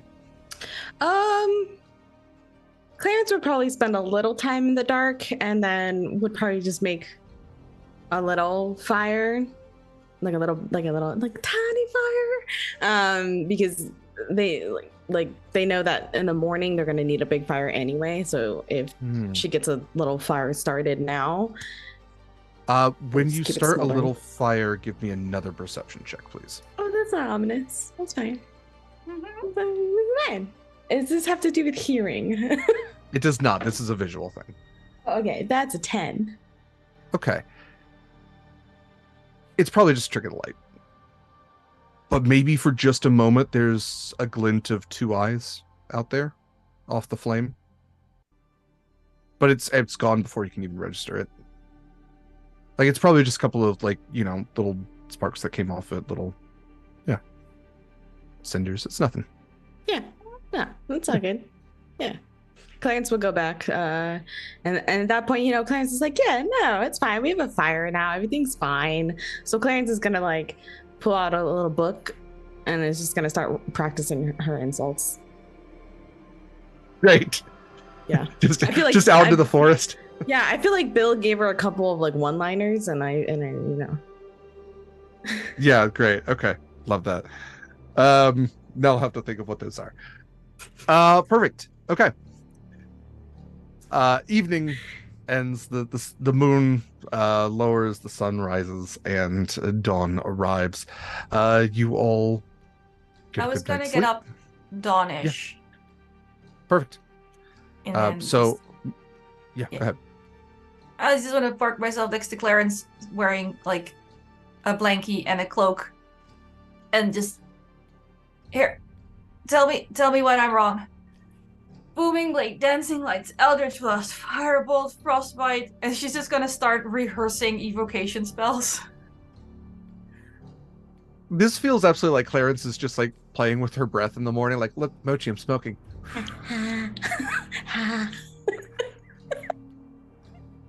you think I can make Fireball a circle? evocation, right?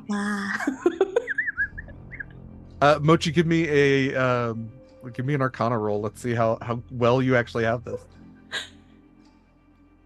I have inspiration because I did the recap. You do. That's one way to use it. Yeah. That's absolutely what I'm using this for. 19. Yeah, Mochi. You know, it's not. That's an A. Maybe not an A plus. You didn't get the bonus question, but that is a passing grade for sure. You at least have the spell names down. Beautiful. All right. So yes, dawn arrives. You all wake up. A new day ahead of you. A day that should end with you all arriving at the Avium.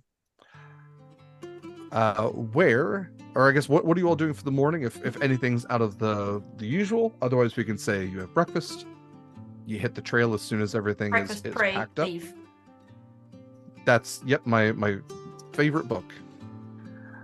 Eat, I Pray, know- Love. No, I know the range of my weapon for when it is. Yes. So I'm gonna travel 40 feet from the spot and look for it for being tracked or traveled or followed. Give me a survival roll. Looking for tracks. Survival. That is a 19 plus 3, so a 22. So Argus, you head out just, past the range, a little bit further into the trees. Marley probably said like, oh, I heard a little crunch, maybe even Mochi, or not Mochi, I'm sorry, Clarence said something about maybe seeing eyes in the dark. Head off in that direction. Mm-hmm. You most certainly find tracks. Not a lot of them, which is odd. But until with a roll is that good, you start looking at the sides of the trees and you realize that something must have climbed down from one of the trees that had been hiding and made a few paw prints, rather large. These are paws. These are paw prints, not talons or claws. I would say probably bigger than your hand. And quadrupedal. Was probably, from the way they're facing, looking at your camp. and then it's at a certain point stalked away. Okay. Docked away? That's the word I'm going to use. That is the word Well, you because- used, yeah. I just well, wanted to none make of- sure I heard the word correctly. None of you heard or saw it leave, and I would say that Argus would also be able to determine that it sat there for quite some time, that the area of the snow has kind of like melted away from the body heat of this animal. Yeah, it just puts a certain animal in my brain. I'm curious Sure.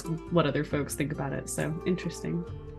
Argus will come back to camp, noting we were being watched for a time, for a while. You said it was quadrupedal, right? I'm sorry, one more time. You said quadrupedal or bipedal? Quadrupedal, yeah, four-legged animal. Yeah, it's an animal, most like Huh. watching. Well, I guess Weren't there's no harm in Clarence and Marley watching. watching? Yeah, but I mean, they were watching us, but Yeah. I didn't see anything to watch. They were up in the tree. Trees. Was Yeah, it a Mochi. chimera? Well, no, they had bird feet, right? Yeah. So no, this is different. If it's a different kind of chimera, I'm not sure, but I don't There's want to think different about. kinds of chimera? I don't want to think about different kinds of chimera. you guys are gonna have to. It's too early That's for that. awesome. Too bad. Oh no. Derek, can you move us on the map in Roll 20? Yes, absolutely. It was Sorry only about one, right? Correct. that. As far as you were able to tell from the tracks, yes, just Or one you animal. could tell. As far as I could tell. Yeah, as far as I could tell, it's one. Who knows? There could have been many. Keep Right. in mind, it could have been many, just in case. Again, expectations higher than it should be. Just for Oh. time's sake. Left this alone for now, so meh. Maybe just wanted to say, like, have a look at us and went, oh, they look like scary and dangerous and like they know what they're doing. Yeah. Well, if it was a threat assessment, then they took their time doing it. Mm-hmm. So And they didn't attack. didn't- Exactly. Probably We'll said be fine. something about those of us who stayed watch. We were so intimidating, right? Yes. or they smelled Volderol. Or they smell old. Valid. We got. If we keep our pace up from yesterday, we should be there by nightfall. Okay. Okay. This is this. Oh, the this, kids. This is the There he life. is. This is the life of the adventurer you wanted. Yeah, no, the walking is fine. It's just the place is not. I'd mind the walking less if the snow wasn't as tall as I am. That's time's fault. Time has really made these paths a bitch and a half to walk nowadays. Oh well, I am glad we didn't bring Buttercup because I don't think Buttercup would like it here. So I guess we're just gonna walk. We saved Buttercup a twisted ankle. Clarence, do you know how to scry it? Can you scry on Buttercup? No. I mean, I don't know how to do it, so I can't Okay. do it. But I'm sure somebody at the AVM can help you.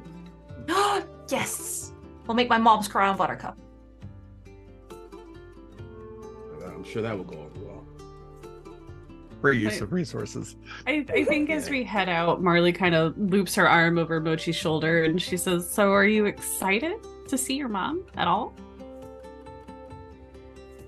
Don't think that is the correct word, no. Okay, that's fair. She's just gonna be busy, and then I still didn't pass any exams.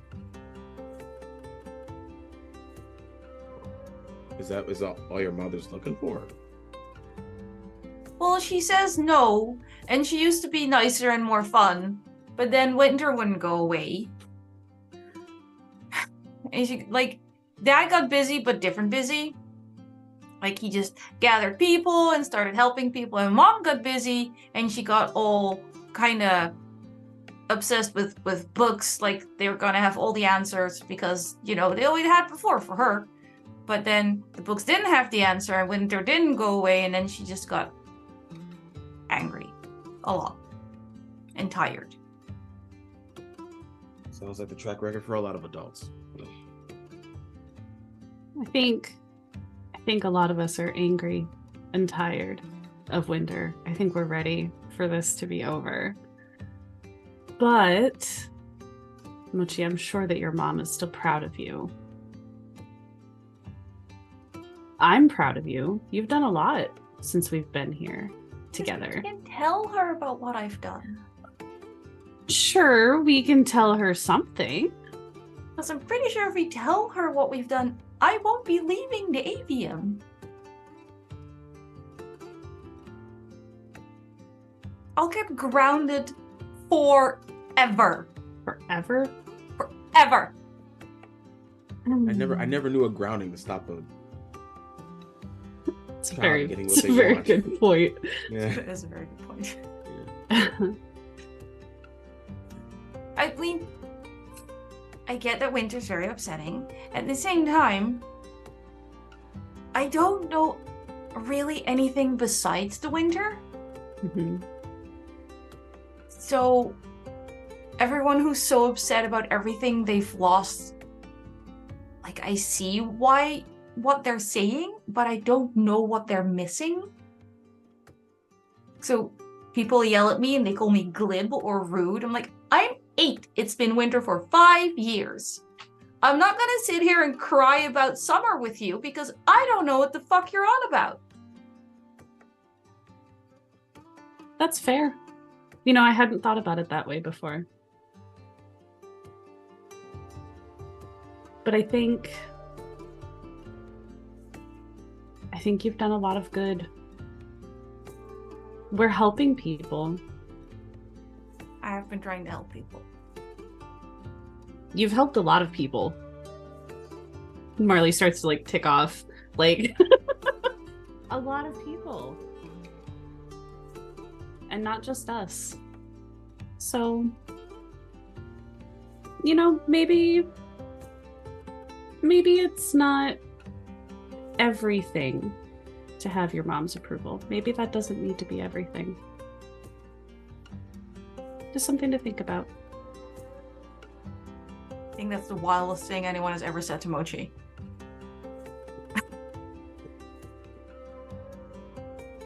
I'll think about it. I mean, Half likes me. Yeah, I think so.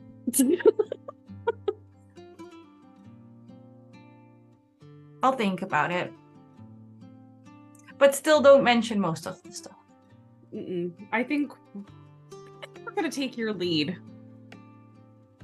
Just take Clarence's lead. Everybody lost Clarence in the avium, and then I can just pretend I'm not there and just get out again.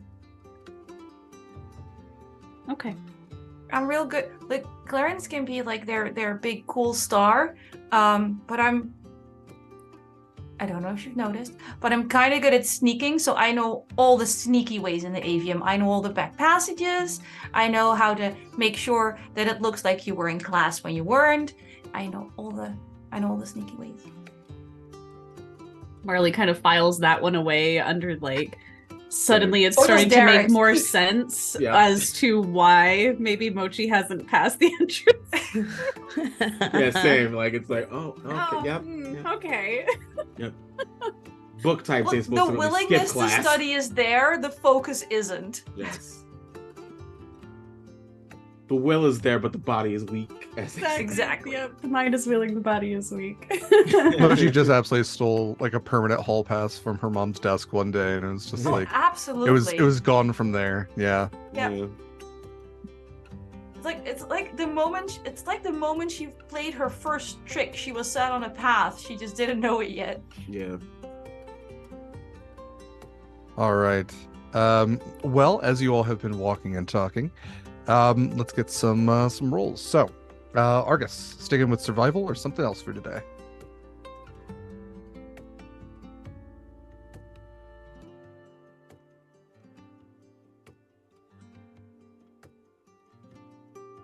Christian? Say it again. Sorry.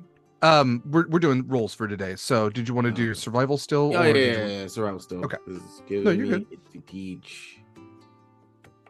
No one were being followed has left a sour taste, or they were being watched, so it's left a sour taste in Sure. his mouth. So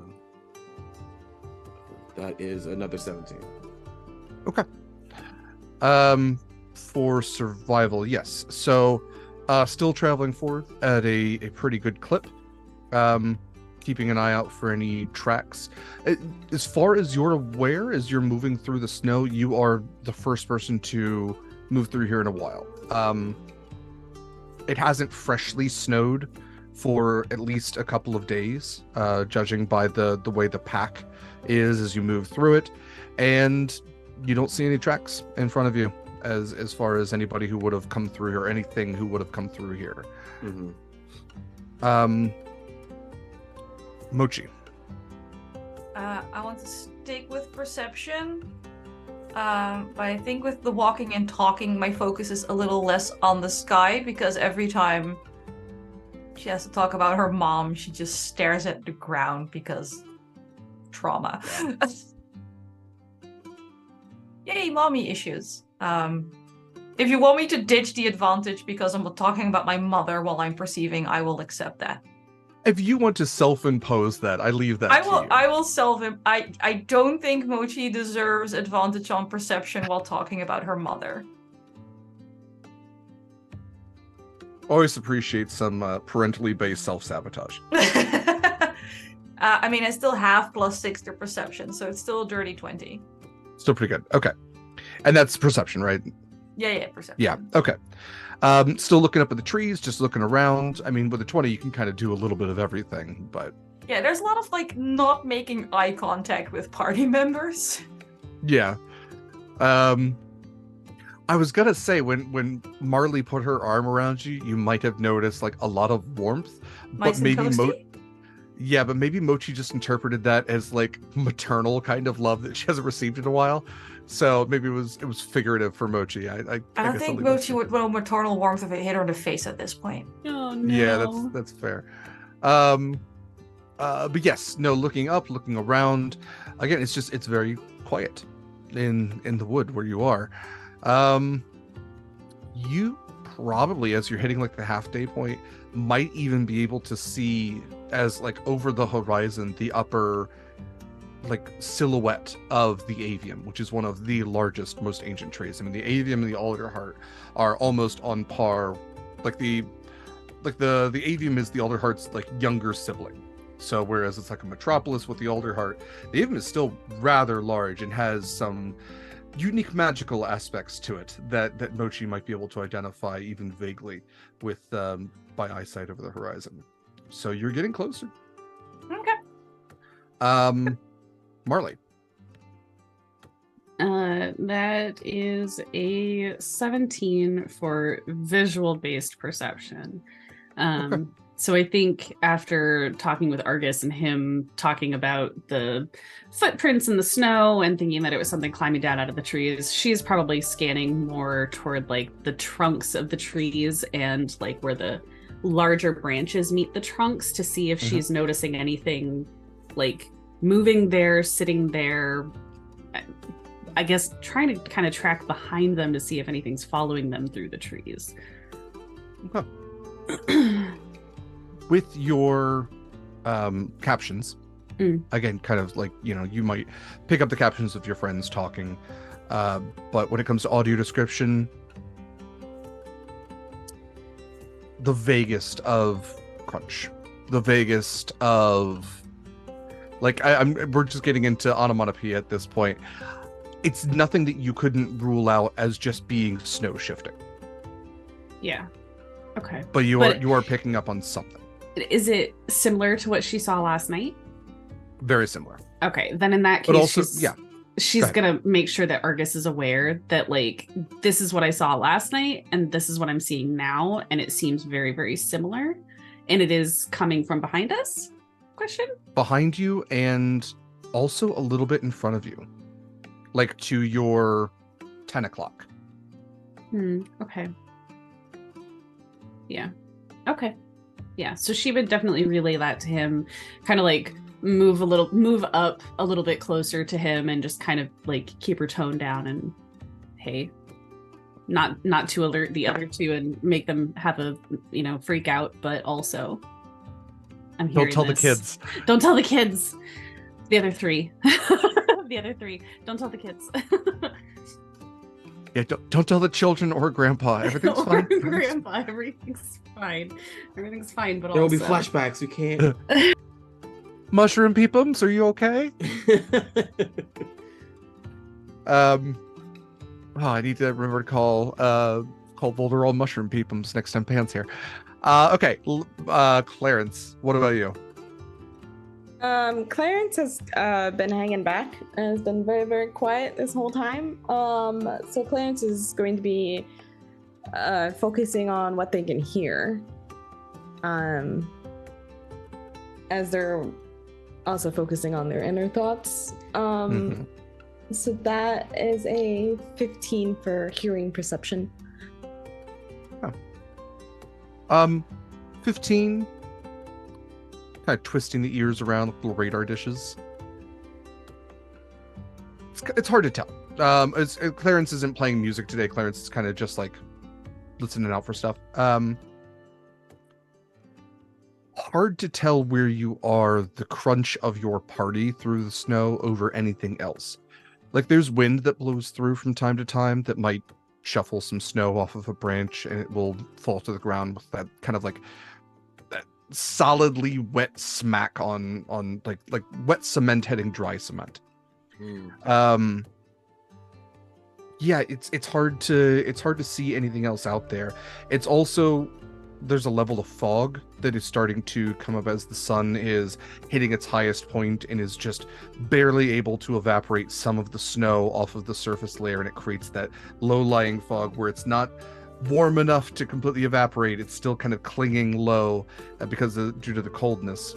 And for Clarence also being like right at fog height, it's obscuring a lot. So you just get two ears out of this low-lying fog that are trying to pick up stuff. Question. Yeah. Now that I have the information that we are indeed we're being followed at the 10 o'clock and behind us, right? Yeah. Could there be a way for me to act like a nonchalant casual as I'm trekking through, but also make a path or find a path that's like harder for them to use the trees as ways to follow us? So they either make a mistake and fall, or they become hearable or visible to us as they are trying to quickly change up their strategy. I like that. Yeah, kind of like utilizing the woods around you. Yeah, because it's a dense forest, but you're absolutely right. You could definitely find a path. This would be survival. This could be nature even. If there's another skill that you think would be better, I'm happy to hear it out. But those two kind of make the most sense right now. Could I use deception to like? Yeah, absolutely. Yeah, that's a good one. It's like a lie on my front because I like that. Around here. Okay, cool. That is a 19. 19, great. Okay. I will make a roll as you all continue because it is getting to be, as we're doing these rolls, as you all are traveling, perhaps a little more solemnly, or quietly at least. As you travel through the woods, it's getting to be about noon. So let's see if they mess up. Okay. What I will give you, Argus begins to the rest of you, zig and zag much more than he was before. It's to the point where you aren't just stepping on roots and trying to find these solid points underneath the snow. It's the point where Argus is almost like hopping over little bits and kind of like making a circle around a tree to, almost do a 360 and come back exactly where he was. You all dutifully follow around. Marley, the captions for the crunching begin to increase in frequency, not necessarily in volume. It's also to where you are picking up a scratching noise. I'm not sure what that would necessarily. I'm trying to think of what Wolverine's claws sounded like, but schnicket is probably not it.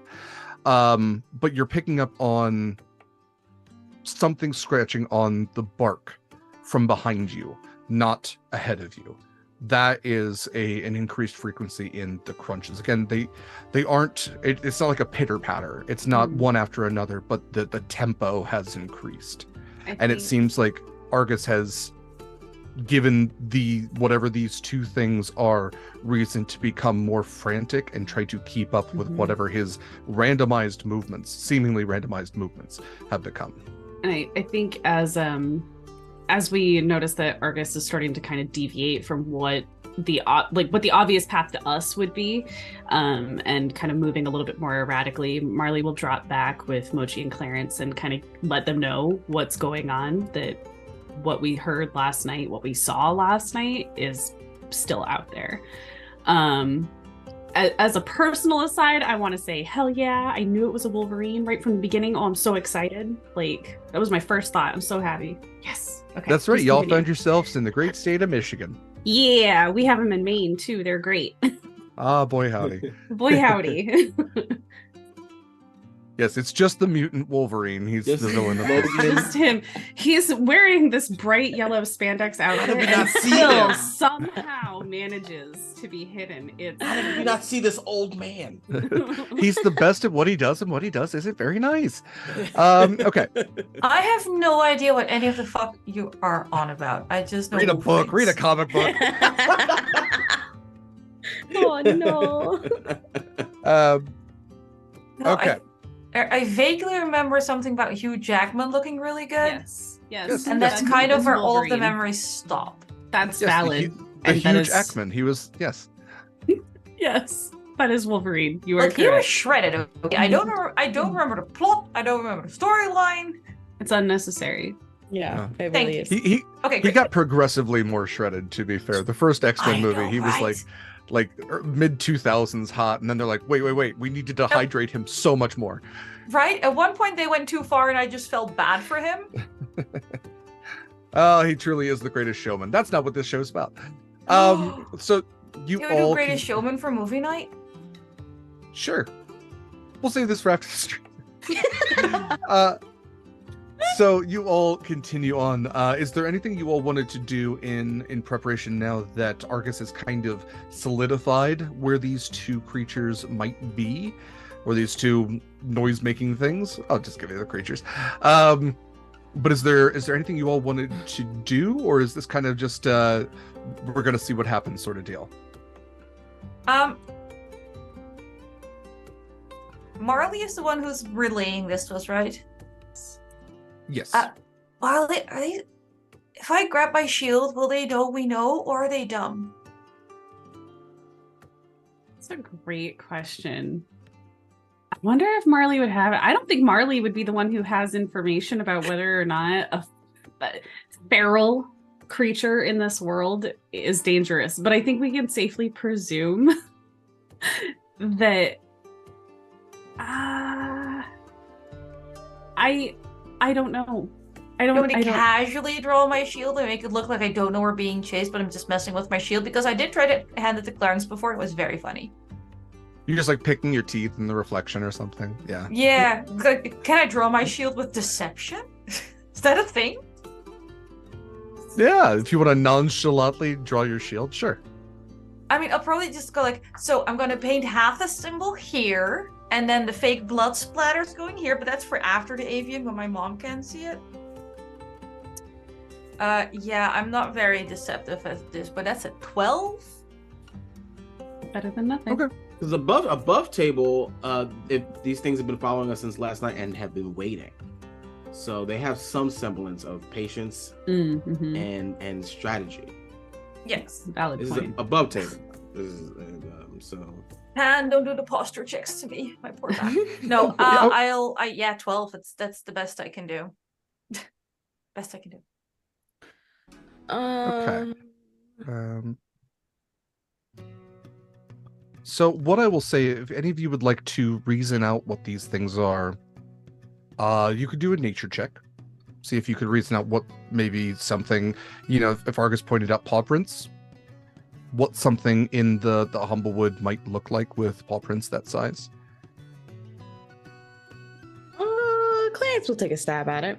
Clarence has read books. So it's like the paws of it, the size of the distance between paws. It'd be like like the size of the melted snow area. The dexterity of it, if it's going through trees and not being noticed, it's probably worth note.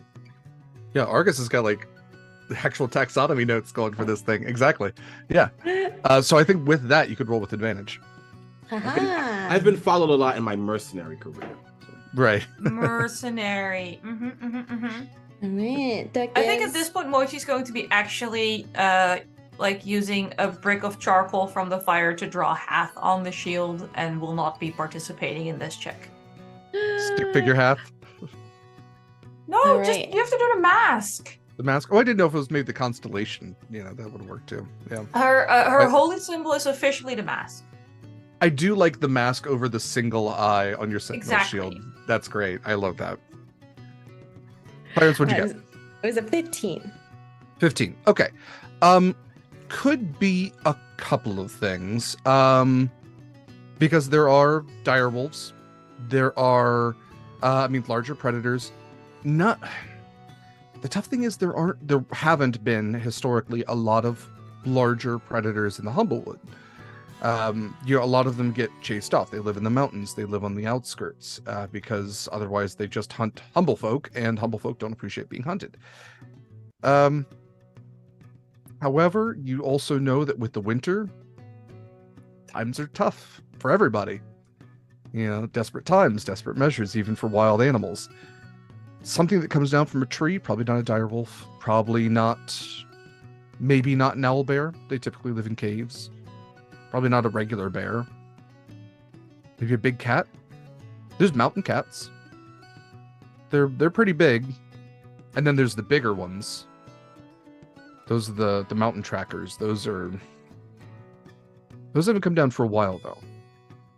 Just imagine everything that Derek just said, but in Clarence's voice. That's exactly how Clarence would have said it. I can 100% imagine Clarence being like, yeah, and then there are these mountain cats. They're owlbears, but owlbears are typically in caves, so probably not owlbears. I do love owlbears though. I had an owlbear toy when I was little.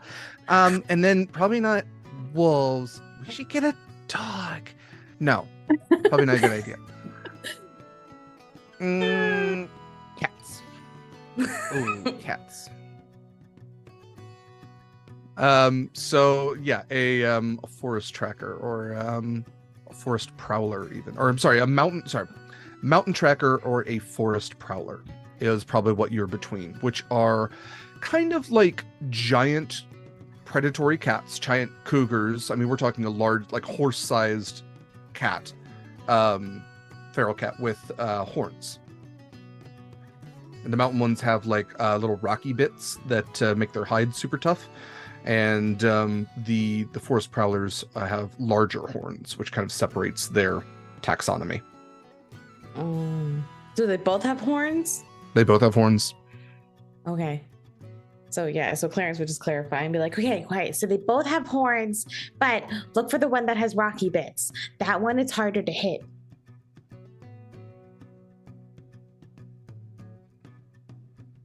And if anybody else want to roll anything off of Clarence's information, you could get advantage on nature for that. See if you can glean anything else.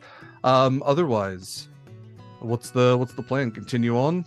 Crossed? Could I know what route from the route I'm taking? Could I know what route they're gonna be at by the time? Yes. Roll for survival. I mean, survival just makes the most sense for something like this when you're trying to figure out what they're doing. It's like if I can like if I can know where they'll be by the time we rest, then I'll know. Then we'll know how to set up a trap for them.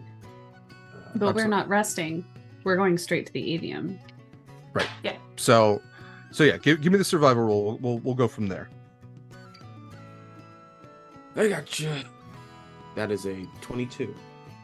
Okay. So much to Marley's point, you all are supposed to reach the avium by tonight, which means that if these things want to go after you, they're going to try before you get to the avium. They're not going to wait until you camp. They're not going to have that opportunity. Right. What they're trying to do is cut you off. They are trying to create a perpendicular point, and that's likely where they're going to attack you. It's going to be before the avium. It is probably going to be when you have gotten out of the tree line, as there is kind of like the trees break before they get to the avium. So yeah, Argus, with a roll that high, you could probably figure out where they are going to strike.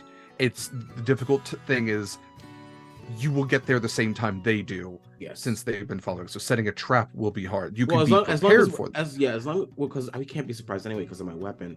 But Exactly. Just so like we are not surprised or taken off guard in Mhm. general, and like beyond just my maul telling me that Sure. they're coming, like just to know like this is the spot we're gonna meet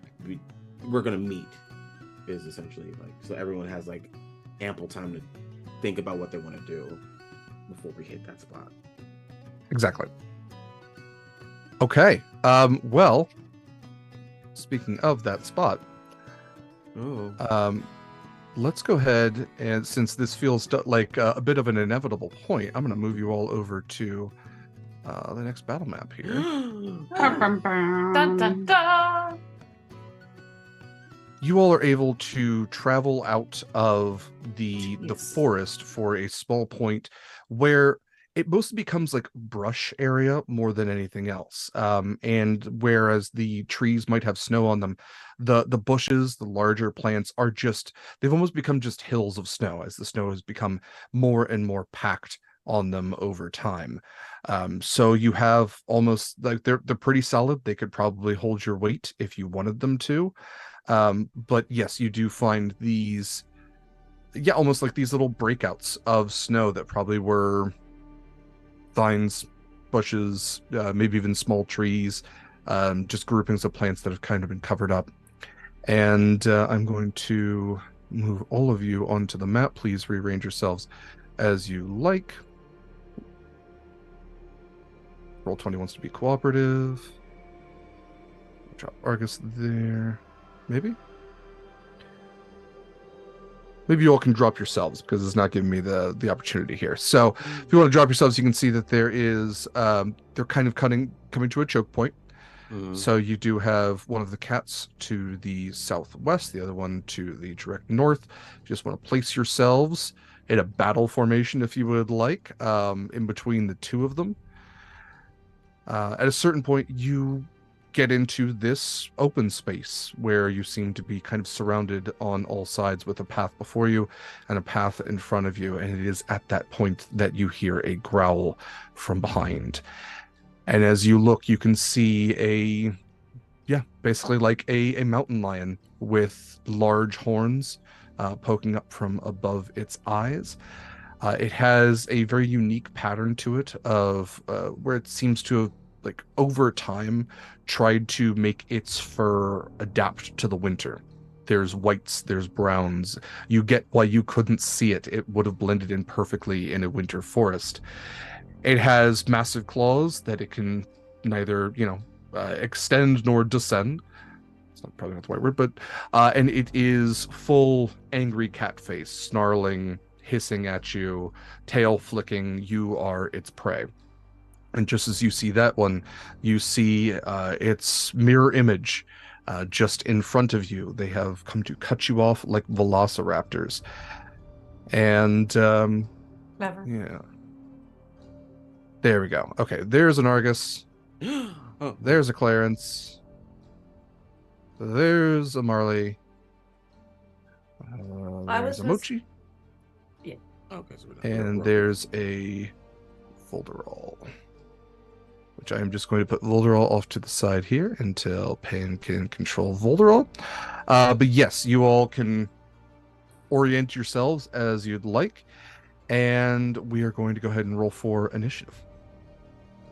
You are not surprised, so yeah, you knew this was coming, so you all have your weapons out, ready to go.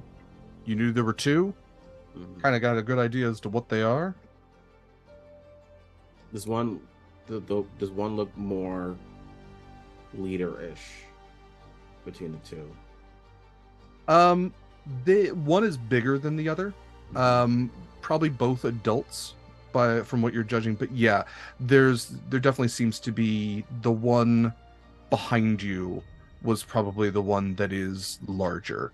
That was the one that was herding you towards the other one. Right. Yeah. All right. Marley, what you got? That good? It's a solid 3. Ooh. Solid 3. I rolled a 1. It's a solid 3. I'm glad I got the 1 out of the way. Yeah. On initiative. That's exactly it. That's the mindset. That's exactly. This is a the good mindset. time for a 1. Yep. Mochi, what about you? 17. Nice. Anybody above a 17? 17 as well. Okay. Do you have a preference between the two of you? Argus can go first. Okay. All right, and then Clarence. I got an 8. Okay. This is good. Healers are supposed to be sort of toward the end so you can heal people. Mm-hmm. Okay. Clarence is a healing bard. You can heal, right? The way that I will rule this is that Volderol will give the help action. So that's Volderol's turn every time. So there is a floating help. If you roll terribly, you can use that free advantage once per round. Cool. All right. With that, Argus, it is your turn. This is the one that's been hurting us, the one down south. Yeah, that's the one that's kind of been like, if you think of, how predatory animals would work, that's the one that's pushing you forward. And then the one in front is the one that's, there to catch you once you get to the spot. So Gotcha. you're moving forward anyway, but that's how they view it. So the bigger one is the one to the south. Gotcha. They don't know that I know. They don't know that they don't know that I know. So Argus sees the one at the south, can feel that cocky and like, haha, I did it aura. It's like you're gonna pay for that. That's your ass. And he's gonna make his way over. No, we're gonna stick close. We're gonna stick close to the party. We're just gonna move just a little south, just so it knows his intention to face off with it. Okay. And if it does come my way, I will use the dodge action on my turn. To give it disadvantage if it does manage to somehow get to me like that. And yes, if this wasn't clear already, this is the complication. So just to make that clear to everybody. Good. Fantastic. Mochi, it is your turn. Mochi is going to go ahead, and I set her up down here.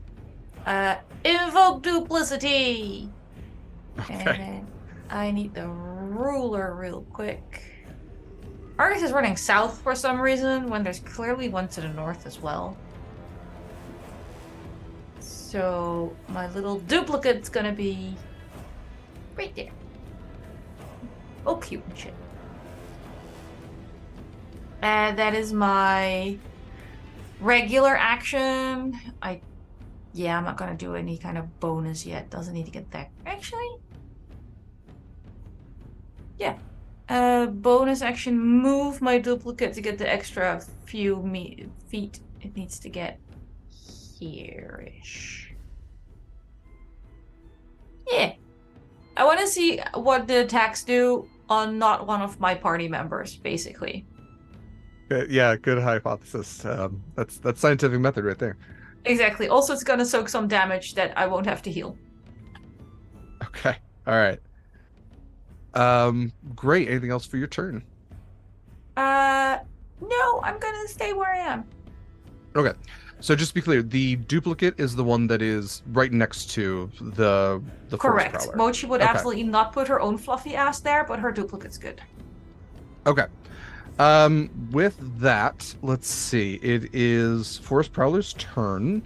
So, let's get the ruler out and see how far we are to Argus. 65. Cool. We can do 65. So, Neat. going to move its regular 40 feet, and then it has a bonus action dash. And as it gets to Argus, I will need a DC 14 strength saving throw. Gotcha. I can do that, no problem. What's a little pounds between friends? I can do that, no problem. That's a 15 plus 7, so 22. It seems to be 22. my number. Beautiful. Let's see. Okay.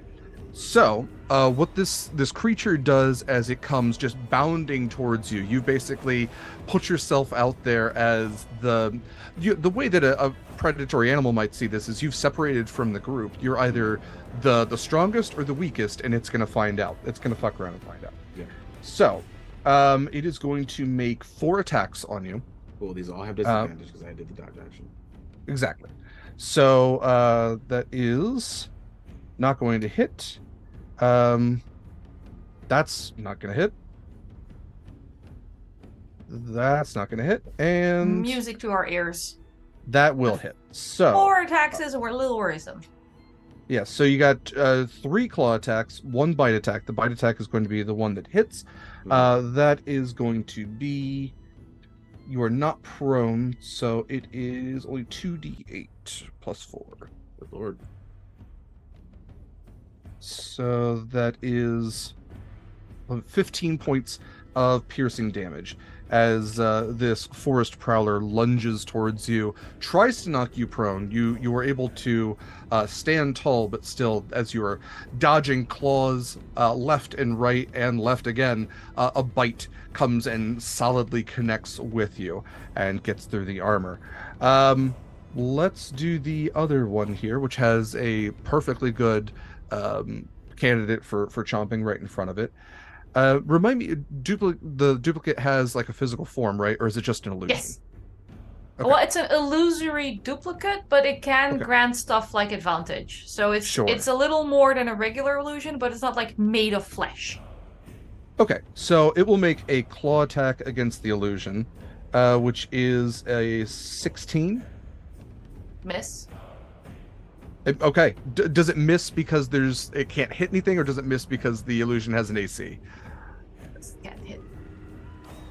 I'm looking it up. I don't see what the AC of my duplicate would be. It's a perfect illusion of myself that lasts or until I lose concentration. So it just sort of... It doesn't have an AC or hit points. It just is. Okay. It's not an Echo Knight, so... No, it just right. It swipes at something that isn't there, so it can't hit because there's nothing to hit. Okay. I guess that's what I'm asking. So if it swipes through it, it's going to just kind of because it doesn't really have anything to even like see through the illusion, which is interesting. Must remain 1 minute concentration. Okay.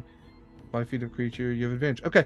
I think that this smaller big cat kind of takes a swipe at this mochi right in front of it and just whiffs. Like the illusion kind of like mirage like shifts back into place, and it takes a sniff and realizes that there's nothing there, and just very cautiously like puts a paw through mochi and realizes that it can just pass through, and as it does that, it begins to bound forward as well.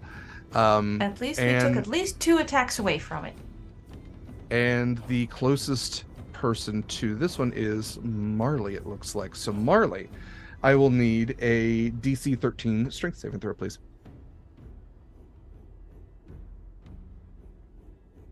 Do what we can. Oh, that's a nat 20. That's a 25. Wonderful. Okay. Clutch. So, Marley, you are not knocked prone. However, you will take 3 attacks. First one is an 18. The second one is only a 10. And the third one is a 21. So, Marley, you are going to take...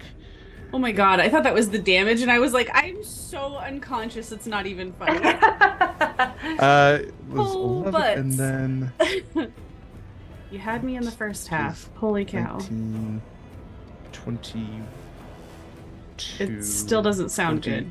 25 points. I of don't damage. like any of that. No, not at all. So one of the claw attacks misses. One of them connects as well as a bite attack. So Marley, they pretty hard hits from the younger one. It looks like. Yeah. Yeah, we're rough already. Holy butts. Okay. With that, it is Volderol's turn. So Volderol's going to do the free help action to anybody who might need it. And with that, they'll be floating until his anybody uses it, and then we'll come back around to his turn. Clarence, you are up. Okay. Oh gosh. Okay. Oh my gosh. Clarence, give him the old one too. I'm quaking in my boots. Okay, we're gonna go. We're gonna stick next to Mochi. Come on, Clarence. Come on, Clarence. All right. So let me just double check here.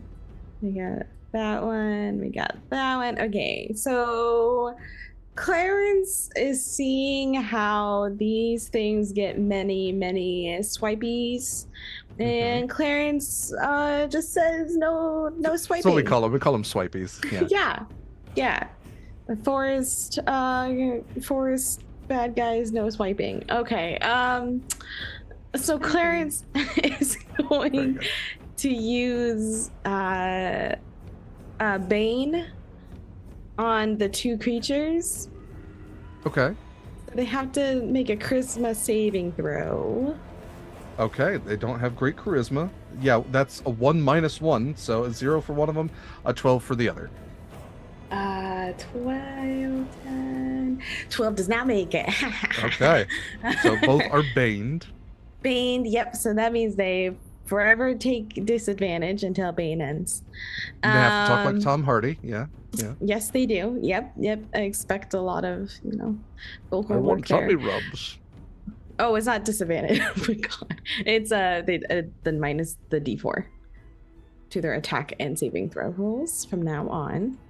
Whoever did that poll, you are very mean. That is a mean thing to do to poor Clarence. It's probably true, but that's very mean. It's probably true. It's probably true. It's very true. Well, they have an AC of 17 now. They might be better. Yeah. Yeah. Because I have the spiky cloak. Exactly. We've got so many magic items. We're gonna be fine. So I'm sorry, okay. Clarence. It's a D4 2 that they have to remove. Yeah. Yep. On every attack and saving throw. And then Clarence is going to look at Marley. Mm-hmm. And it's gonna say, "You got this. Remember, you're tough. Uppies for Hath."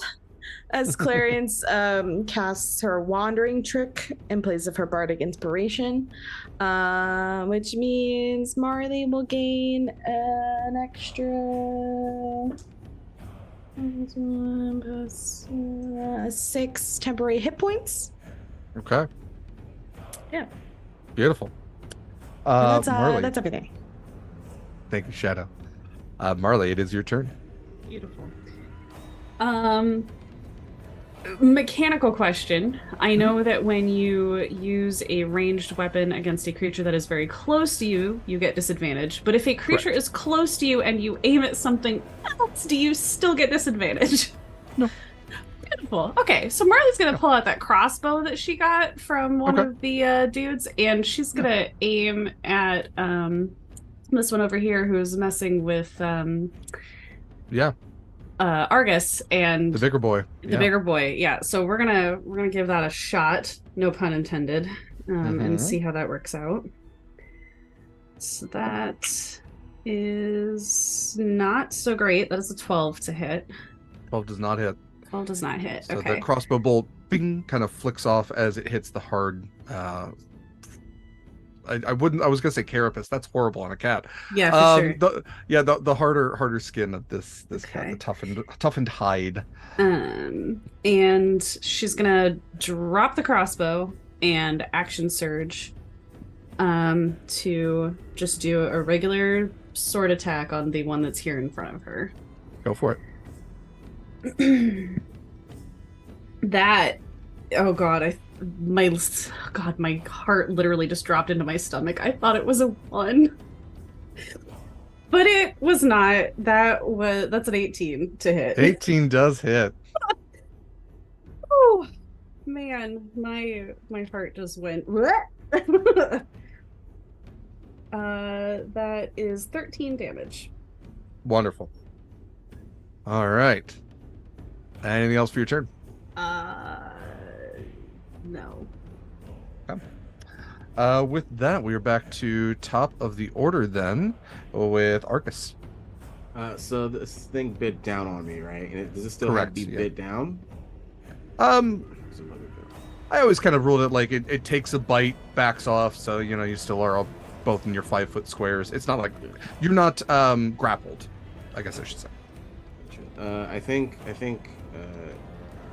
Argus, as it lets go and backs up and gets ready for its next attack, Argus just like takes the blood on his shoulder, the bite, presses down on it, and then just rubs the blood on the hammer as just an intimidation tactic. I don't know if it works,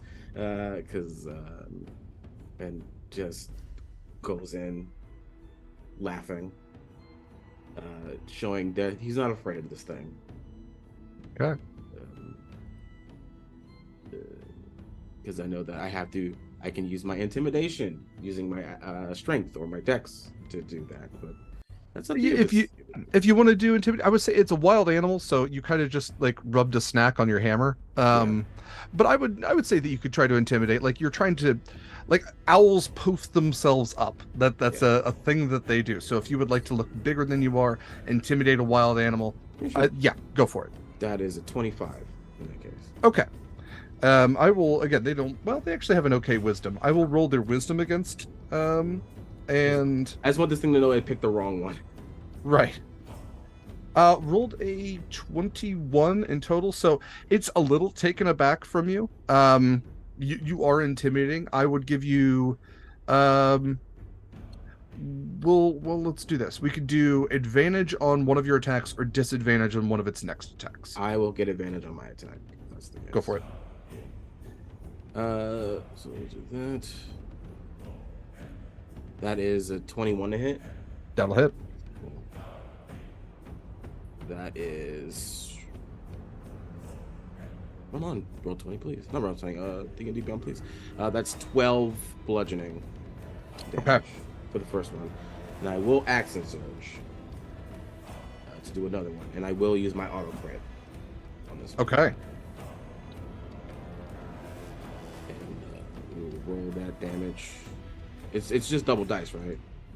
You can double the dice or double the damage. Right. Okay. Yeah. So it's rolling damage. That's real good. That's 20. That's 20 bludgeoning. 20 bludgeoning. 20 bludgeoning. And then I will use my bonus action to second wind. Okay. I will regain health, and that will be got it.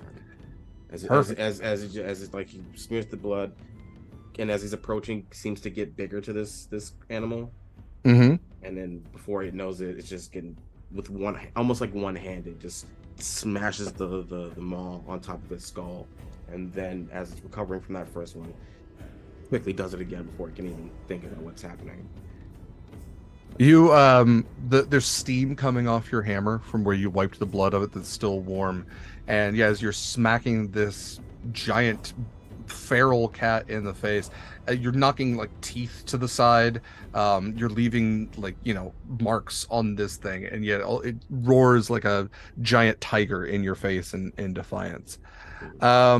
Great. Mochi, it is your turn. Remember, there still is a help action from Volderald that is floating around. We'll see if I need that.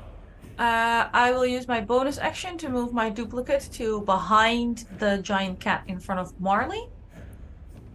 And since I'm allowed to cast spells through my duplicate, I will be using that cool trick that worked pretty good last time. And we're going to go ahead and inflict wounds. Okay. We'll roll a spell attack. Just pulling the cat's tail. Where's my spell attack bonus? There it is. For a 22 to hit. Yes, that will. Yes. Yes, beautiful. Oh, that is so good. 9 and 10 is 19, and 5 is 24. Is that plus wisdom, or is it just straight 3d10? Just 3d10. 24. 24. Okay. So necrotic. Cool. Yeah, I don't think they have any. Yeah, there's no damage resistances for any of them. Okay. But I appreciate it. All right. Anything else for your turn? Yeah, I'm gonna scoot myself just away a little bit. Like my 5, 10, yeah. I don't want to be so far away that I look very pounceable, but I also don't want to be close enough to get a swipe, and I also need to stay close enough to heal. So we're just gonna be in this general area. Fair enough. And then, yeah, I have to duplicate the cast throw, so she can just stay there. Okay. Bonus action move. Yeah, good. Okay. Well, it is the Prowler's turns. The one that is engaged with Duplicate Mochi and Marley. I think it turns around after the inflict wounds is basically cast on its butt and just growls at Duplicate Mochi, but has the wherewithal to be like, I can't do anything about that. So just kind of circles around Marley, trying to get away, but will stay in combat, and then is going to do its 2 attacks on Marley. No. So Marley, that's not going to hit. That will hit. No. You're going to take I'm sorry, it does. No. You're going to take 11 points of piercing damage from another bite. Did you subtract your D4? Oh, I'm sorry, I did not. The hit you. would still. Is that for Hashtag damage or is that Bane. for the attack? It's The both. attack. Oh, I thought it Just was the attack. both. Oh, No, okay. Okay. just The, attack. the attack still would have hit, but I will remember that for this next one. As we go for 3 attacks on Argus. Are both banned, right? Both are baned. Yeah. Cool. So Argus's AC is 14. 14. Okay, so that might. Let's see about a D4. Okay, that does not hit. For the second attack, that is a nat 20. So even with the D4 is still Right. not Hey, Barbs. Okay, I will roll We again on long that rested. I have it back. one. A 19. Look, it's a one so- a day thing. Okay, let me use Hey, it. hey. Yeah, That's good. I'm not going to take it from you. The second roll was a 19. Damn. Not a crit. So The crit though. Not a crit. that's okay. It's not a crit. And then I'm helping. Did help. an 18, Yep. which if I roll 4, I mean, I rolled a 1. It's meets and beats it, so it's fine. Yeah. So 2 attacks on Argus. Then it's going to be for the first one 11 slashing damage for a claw attack, Uh-huh. and then 10 points of piercing damage for a bite attack. Gotcha.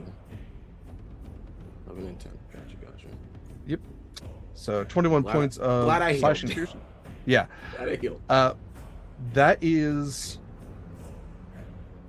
Yeah, they're in combat. They can't hide. They do have a bonus action sort of deal, but that's all they have for their turns on this one. They're just hoping to get a meal out of this, and it's a sunk cost fallacy at this point. Let's finish up the round. So Volderel's going to keep doing the help action. Clarence, it is your turn. Yay! Tables, Clarence. yay. Why is it closer? Okay. You look like dinner. Clarence is gonna. Yeah, Clarence, all of a gonna- sudden this cat's just like side-eyeing you now that it's like past Marla. It's like, oh, wait. Oh, wait. Mm. No, How about no? How about we don't? Oh gosh. Yeah, Argus has that. Argus has that one under control. It's totally fine. So Derek, in our field clearing that we're in. Yes. Not our field of study, but yes. Yeah. Oh, of course, yes. We could talk about cryptids later. Is there an object that isn't being worn or carried that is weighing between 1 to 5 pounds? I'm partial to like a small boulder type thing. Small boulder. Yeah. 1 to 5 pound boulder. Yeah. Yeah. I think we call it a rock. In some Ice circles. Or snow? Or like a giant snow block. Yeah. Ice Yeah, snow I block? think the like a clump of ice that's hanging off of one of these like little hill things, the former bushes. I think that would make sense. If you're looking for specifically a rock, something that wouldn't melt, we could roll a luck check, which is just a d20. Yeah, no, the ice would work fine. Yeah, Okay. ice works fine. Then yes, absolutely. I think that's reasonable. Perfect. So Clarence is gonna look at the cat that's attacking Marley right now. Mhm. And then it's gonna look at this ice thing, and then Clarence is gonna make like the slide whistle noise as Okay. Clarence casts catapult. I love you. So this ice block that can be 60 feet away is going to fly directly in a straight line at this cat. Mm-hmm. Yes, you're does- pulting the cat. Yes. Yeah. It does fly up to 90 feet. I don't know if we're talking about physics. That could make a difference, but You're within 90 feet. Yeah. The cat must make a dexterity saving throw, which they do subtract that D4 from. The D4. Absolutely. Okay. That was a nat 20, but I will subtract the D4 from it just in case. So it's a 19. Okay, fine. He dodges it. So the block of ice does strike the target, and the block of ice does stop moving. Then,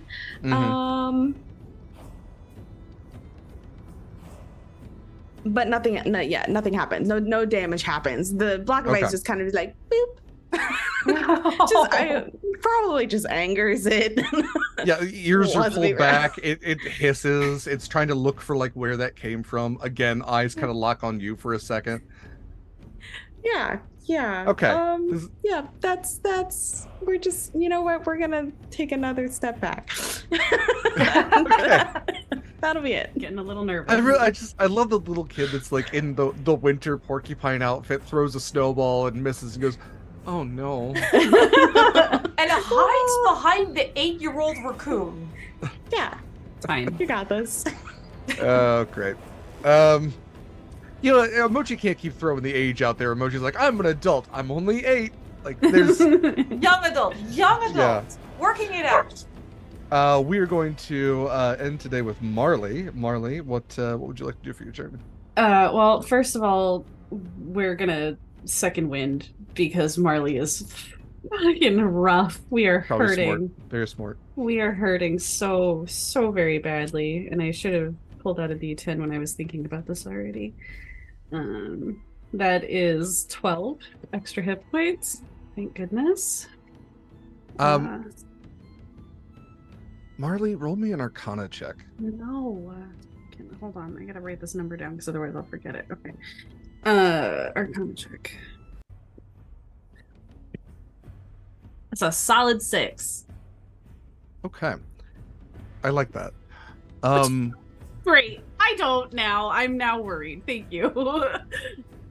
That voice is coming from the item that you found in the fire pit. I can help. You can let me help. You don't need to die here. Not this soon. Not now. So many plans. It's got so many plans for me. It's fine. Just ask. She kind of shakes her head a little bit and looking to assess the cat. Which end of the cat is facing me? Do I have the tail now? So it's still facing you. It's just it's kind of still like circled facing me. around you. Yeah. Oh, okay. All right. Okay. Yeah. So, and it is within 5 feet of me. It's nice and close, huh? Oh yeah, it's right up on you. It just wanted to get its butt away from duplicate Yeah. Mochi. Yeah. That's valid. So Who's turning you on? would you want to have somebody yanking on your tail? No, I wouldn't. Well- That sounds terrible. Nobody wants their butt near duplicate Mochi. It's a hate crime. I am going to produce flame. We're gonna throw a very small fireball at its face, and I'm kind of hoping I don't think it'll be blinded or anything, but it would be kind of a nice side effect, maybe. Just putting that in the space. Just putting that out there. I have a condition in mind. Yeah. Go ahead and produce your flame. All right. That is. And you may do this attack with advantage. Ooh. Okay. All right. You have the reason they didn't attack the night before. Both of you had a fire of sorts. These things are scared of fire. Okay.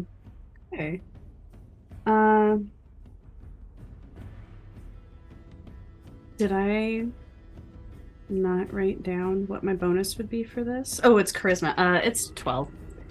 Oh, okay. All right. Is that to attack or is that damage? That is to attack. Yeah. And with advantage? Yes. Yeah. Unfortunately. Okay. The flame still, I mean, it lands just past the cat. The cat is able to dodge out of the way, and it just melts the snow as soon as it hits. It leaves a little crater. But you're definitely intimidated for this turn. And you feel a surge of warmth in you. And yeah, we will get to what that looks like next time. I think that's where we're going to end for today, mid-combat. Next time on Humblewood, we will have Humblewood the Unwelcome Winter. We will have a guest joining us, so y'all get to look forward to that. I'm going to change the music here because we are at least done with the fight for right now.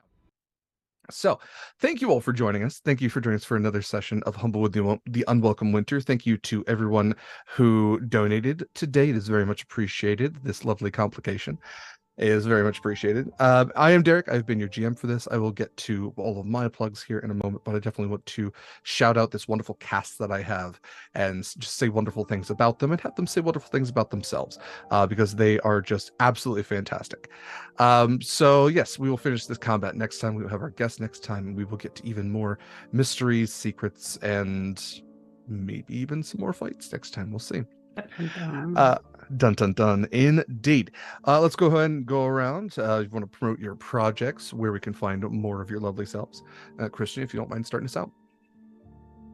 Hello, everybody. I'm Christian, aka Fluffy Goomba, on several socials, mainly on TikTok and Twitch, where you can find me playing several games with several of my friends on several days. You can also find me on places like Roll for Dylan, that's ROOO, the number 4, DYLAN, The Vampire the Masquerades, Darkness Over New Orleans. We are at our season 2 finale next week. And of course, you can find me on Sundays at 8 p.m. EST, usually 8 p.m. EST. We are taking a bit of a break right now. But I play Tragedy Theologian, Greek Mythos 5e campaign. Mondays, I am on a triangle agency game called by Fey Wild Now, and a bunch of other games. You can find me, just look up on my socials, you'll find it. This is fun. I can't wait to not die in next week. Because good Lord. This thing hits 3 times, I hit once. Ouch. It's just the balance of 5e, you know. Complications, huh? Complications. Hey, no one has died yet. I've kept my word. Yet does that. So much work that this motherfucker hits me one more time, and yeah, I think I might be dead. You'll be tied for Clarence then, with most times going down, I think. Nice. I think Clarence might have one more. I don't know. I think Clarence went down a couple of times last time. We'll have a counter going. Anyway. Yes, because I had to pick up Clarence after the bar fight. Yeah. Yeah, there was the bar fight, I think, two in the Paris Clarence fight. also went down in the bar fight. Yeah. Yeah. It's all good. That's, you know what?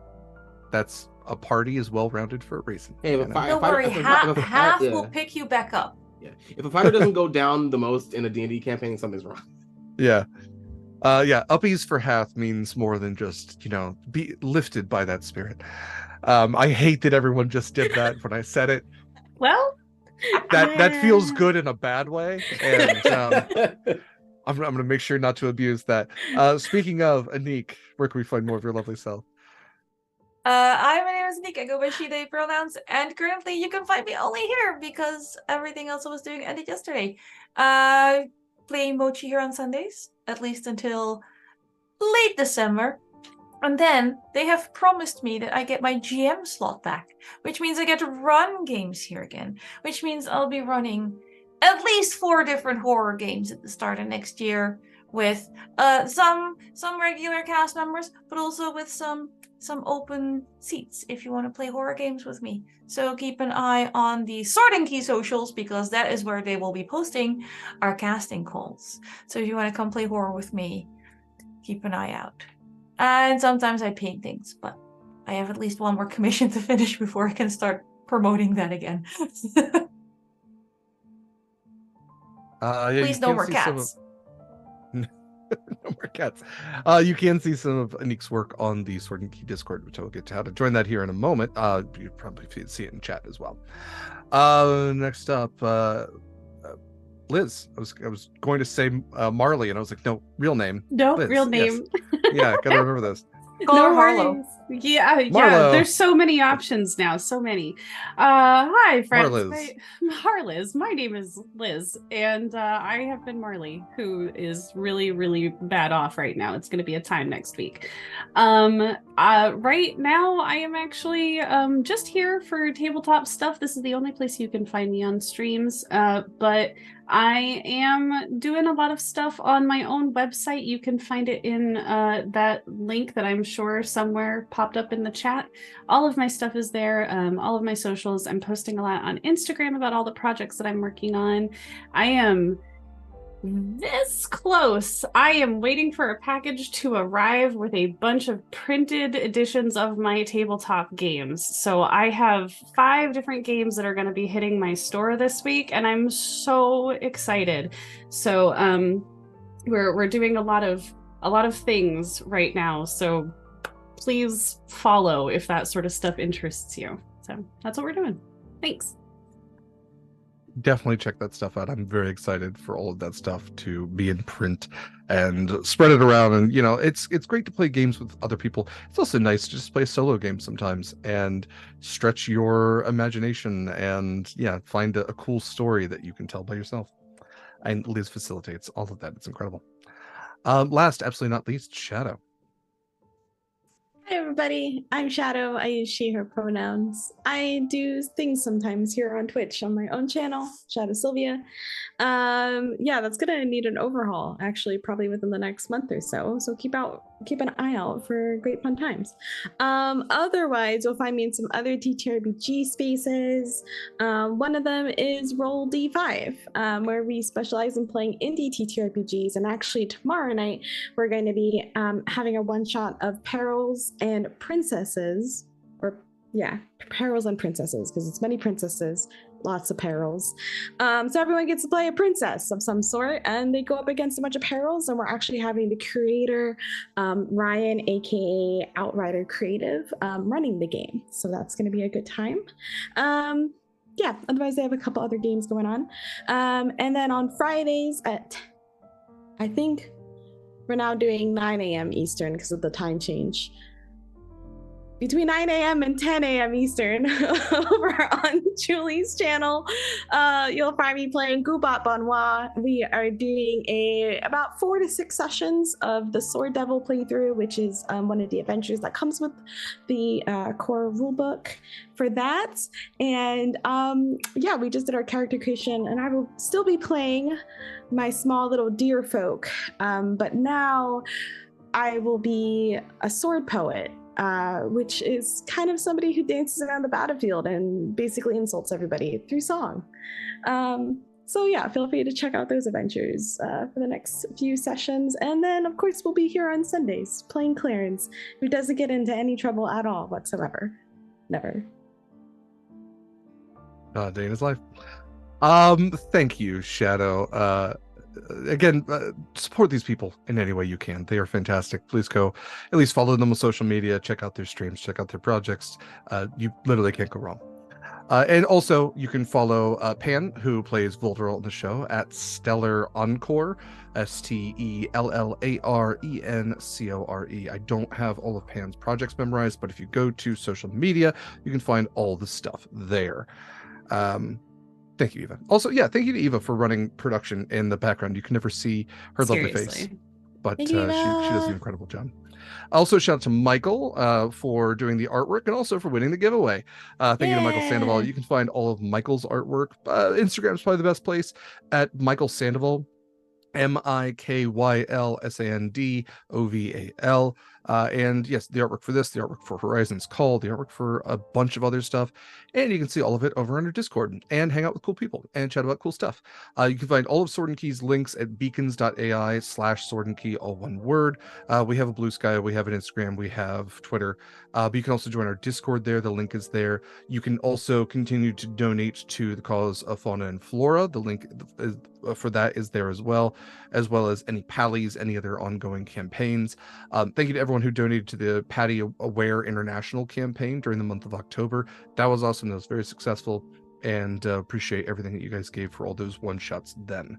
November, getting into the holiday season, is going to look a little quieter for Sword and Key. We're mostly preparing for the new year. Yet Humblewood will continue to play every Sunday at 10 a.m. Pacific time. Horizon's Call is going to be playing next week, the week after, so the 11th, the 18th. Take a week off on the 25th, and then our season finale will be on December 2nd. That's 3 p.m. Pacific time, and then we're going to take about a month off for that. So check out more stuff in the new year. We do have next week on the 16th, we have a one-shot of Moon Sailors at 4 p.m. Pacific time that is being organized by Mare. And then we also have movie nights on the Discord, which again, like I said, you can join through the beacons. Those are going to be most Fridays, no, not this week, but next week, the week after, at just 5 p.m., 6 p.m., roughly Pacific time, depending on when I get off work and how much energy I have. But we are taking suggestions for what movies to watch, like The Greatest Showman. So you can always join a Discord and give suggestions there for that as well. There is also the podcast Monster Crush that I do with my friend, the Lady Dame, LD. We have new episodes coming out every other week. We just had an episode come out on the 29th, a new one coming out on the 12th. That will be a lot of fun. It's trying to remember what it's about. I can't remember, so it'll be a surprise for everybody. I'll edit it here soon. Yeah, just to check out all the social media for Sword and Key to keep updated. Discord's always a great place. That's where we post our forms to apply for games first before we even post them to social media. So if you want to leg up there, like I said, Discord's best place. Again, thank you all for joining us. I think that's all the stuff I have. We are going to raid D&D Jordan Lee, who is raising money for Games for Change. So if you hang out in the chat, go spread some positivity over there. And until next time, remember the Humblewood motto: no body, no crime, no drama. We'll see you all next week.